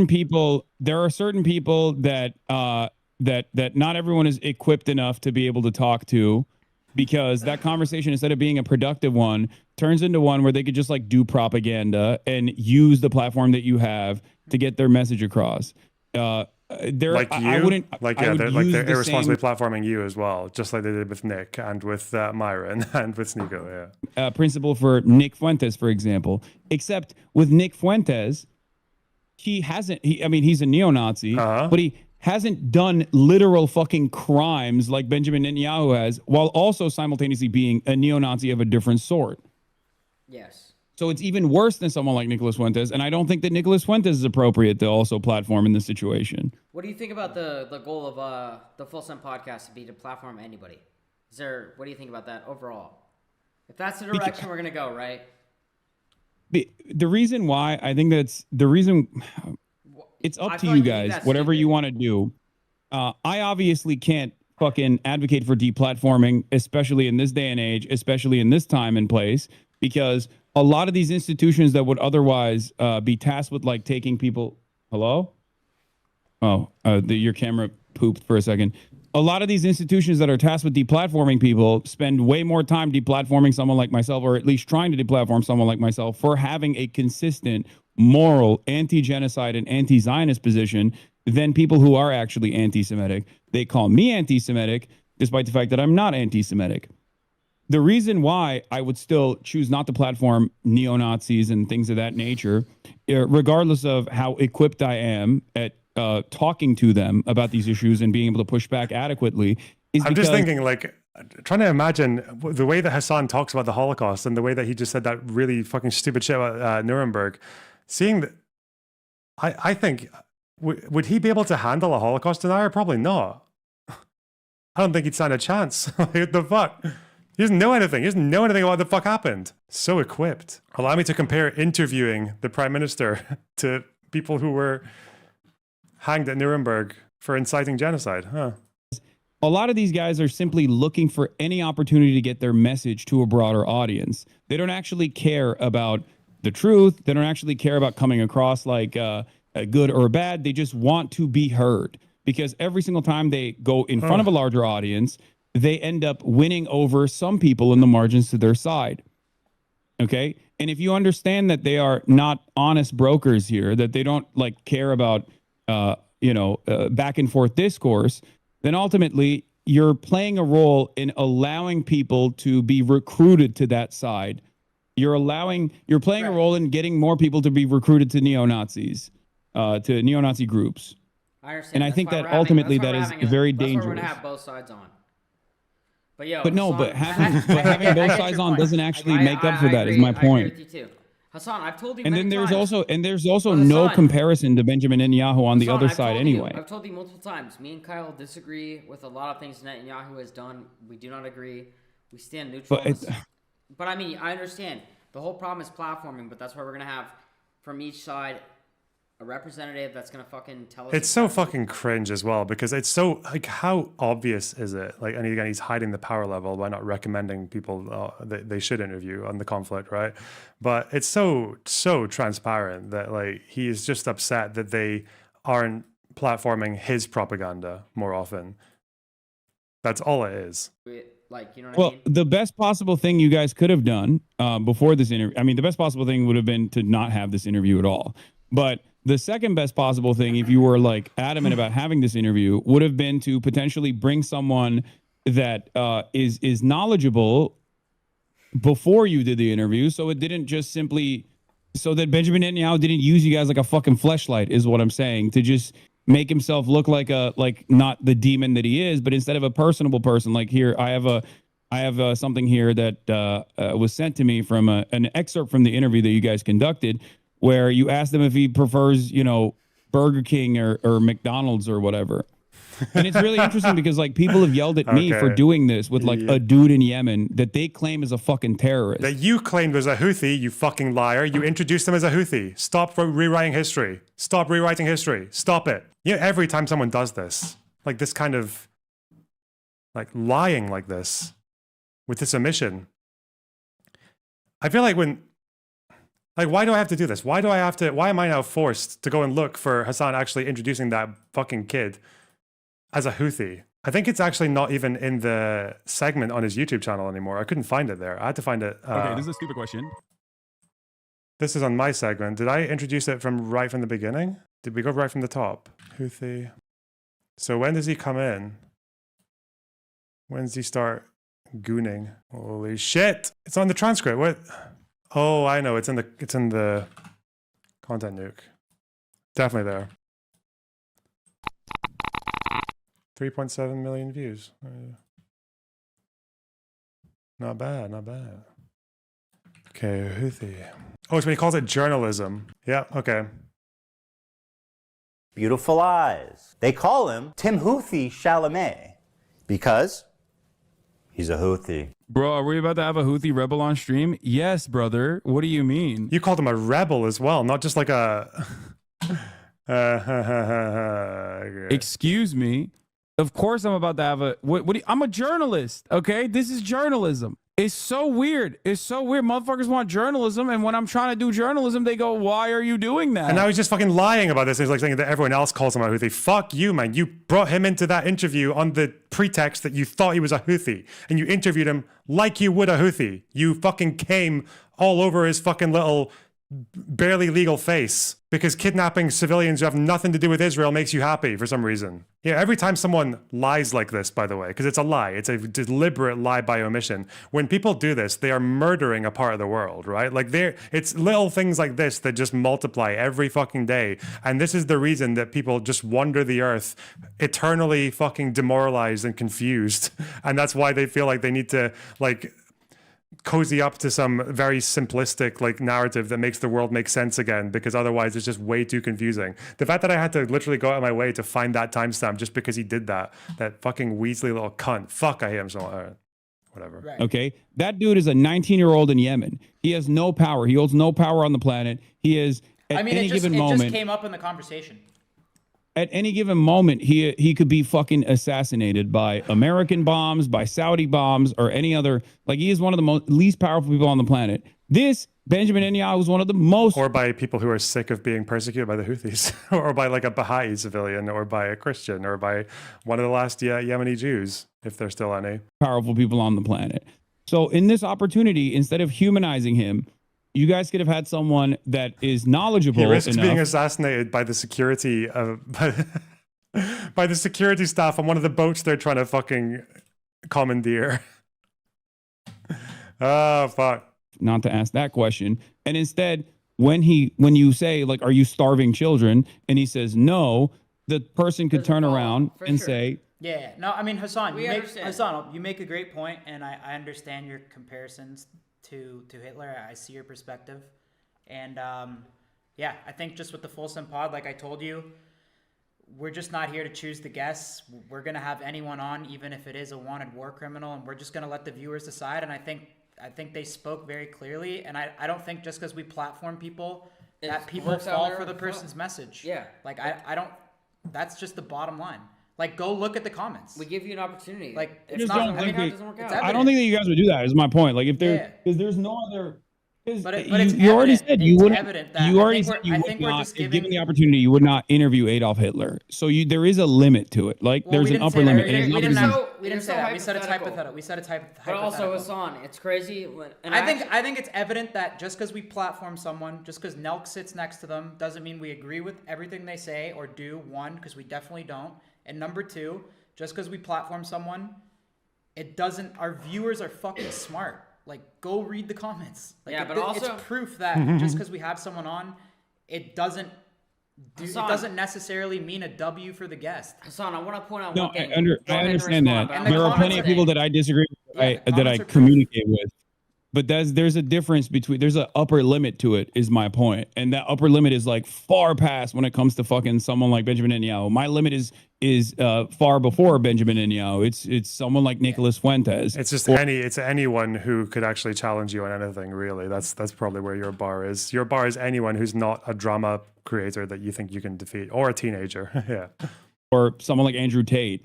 But even if I were to engage with people like Hasan that, did debate Andrew Tate.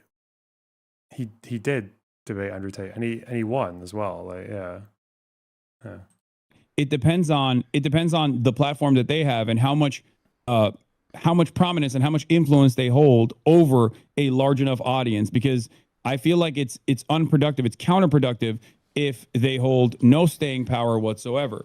So I'm not saying that it's bad to interview Benjamin Netanyahu, but if you were going to do that, it's such a important task that you have to take it seriously, and you have to have someone who is knowledgeable to be able to push back. Because you're missing the point. You're missing the point. As you know, that they're going to be very specific with who they allow to interview them. We've already covered that, right? Is his PR team going to allow him to go on a Hasan Abi fucking live stream? No. Probably not. No, of course not. Someone that's had Trump on 3 times. No, I think. Listen, I think we're gonna wrap this up soon. It's fucking. Wait, last thing I want to ask. 12 a.m. We're in Europe right now. Can I do one more thing? Sure. Hasan, last thing. We text off stream. Obviously, we are boys. We talked about lifting together, hooping together. So there are things that we can agree on, but when it comes to this stuff, it creates animosity. So I just want to point that out. Okay, but all right, but you have to. There's a reason why there's 6,000 comments here. I'm looking at the comments right now, and everyone's cooking you guys. We know. Hasan, we're aware. But I mean, that should be evident that the Full Sun podcast has people on, and the viewers decide. These guys don't really have that much of a defensive. Hasan, all right, good luck, guys. I understand. You should have Gabor Mate, or Gabor Mate is a Holocaust survivor. Steiny text you, and if you'd give us some suggestions on who'd have they always do this as well. They're always like, okay, how do I wheel out like the one like the one Holocaust survivor we can find? Oh God. Will you? Appreciate it. Okay, I will. Hasan, text me the I will send you people to interview. But if you were to ask me ahead of time, I would have told you not to do this interview, for the record. I only found out after you did this interview. But when you texted me and you said, yo, you had so-and-so on the podcast, ! Was that more of a shock, or what was that? Yes, it was a shock. Shock factor. Okay, making sure. Hasan, thank you so much. All right. Talk to you soon. Bye, guys. Wow. All right. Well, that was interesting. Do you want to take the... What a freakishly triggering event. Oh my God. How about interviewing an October 7th survivor? No. That's propaganda. Brackets that Hasan doesn't like. You can't do that.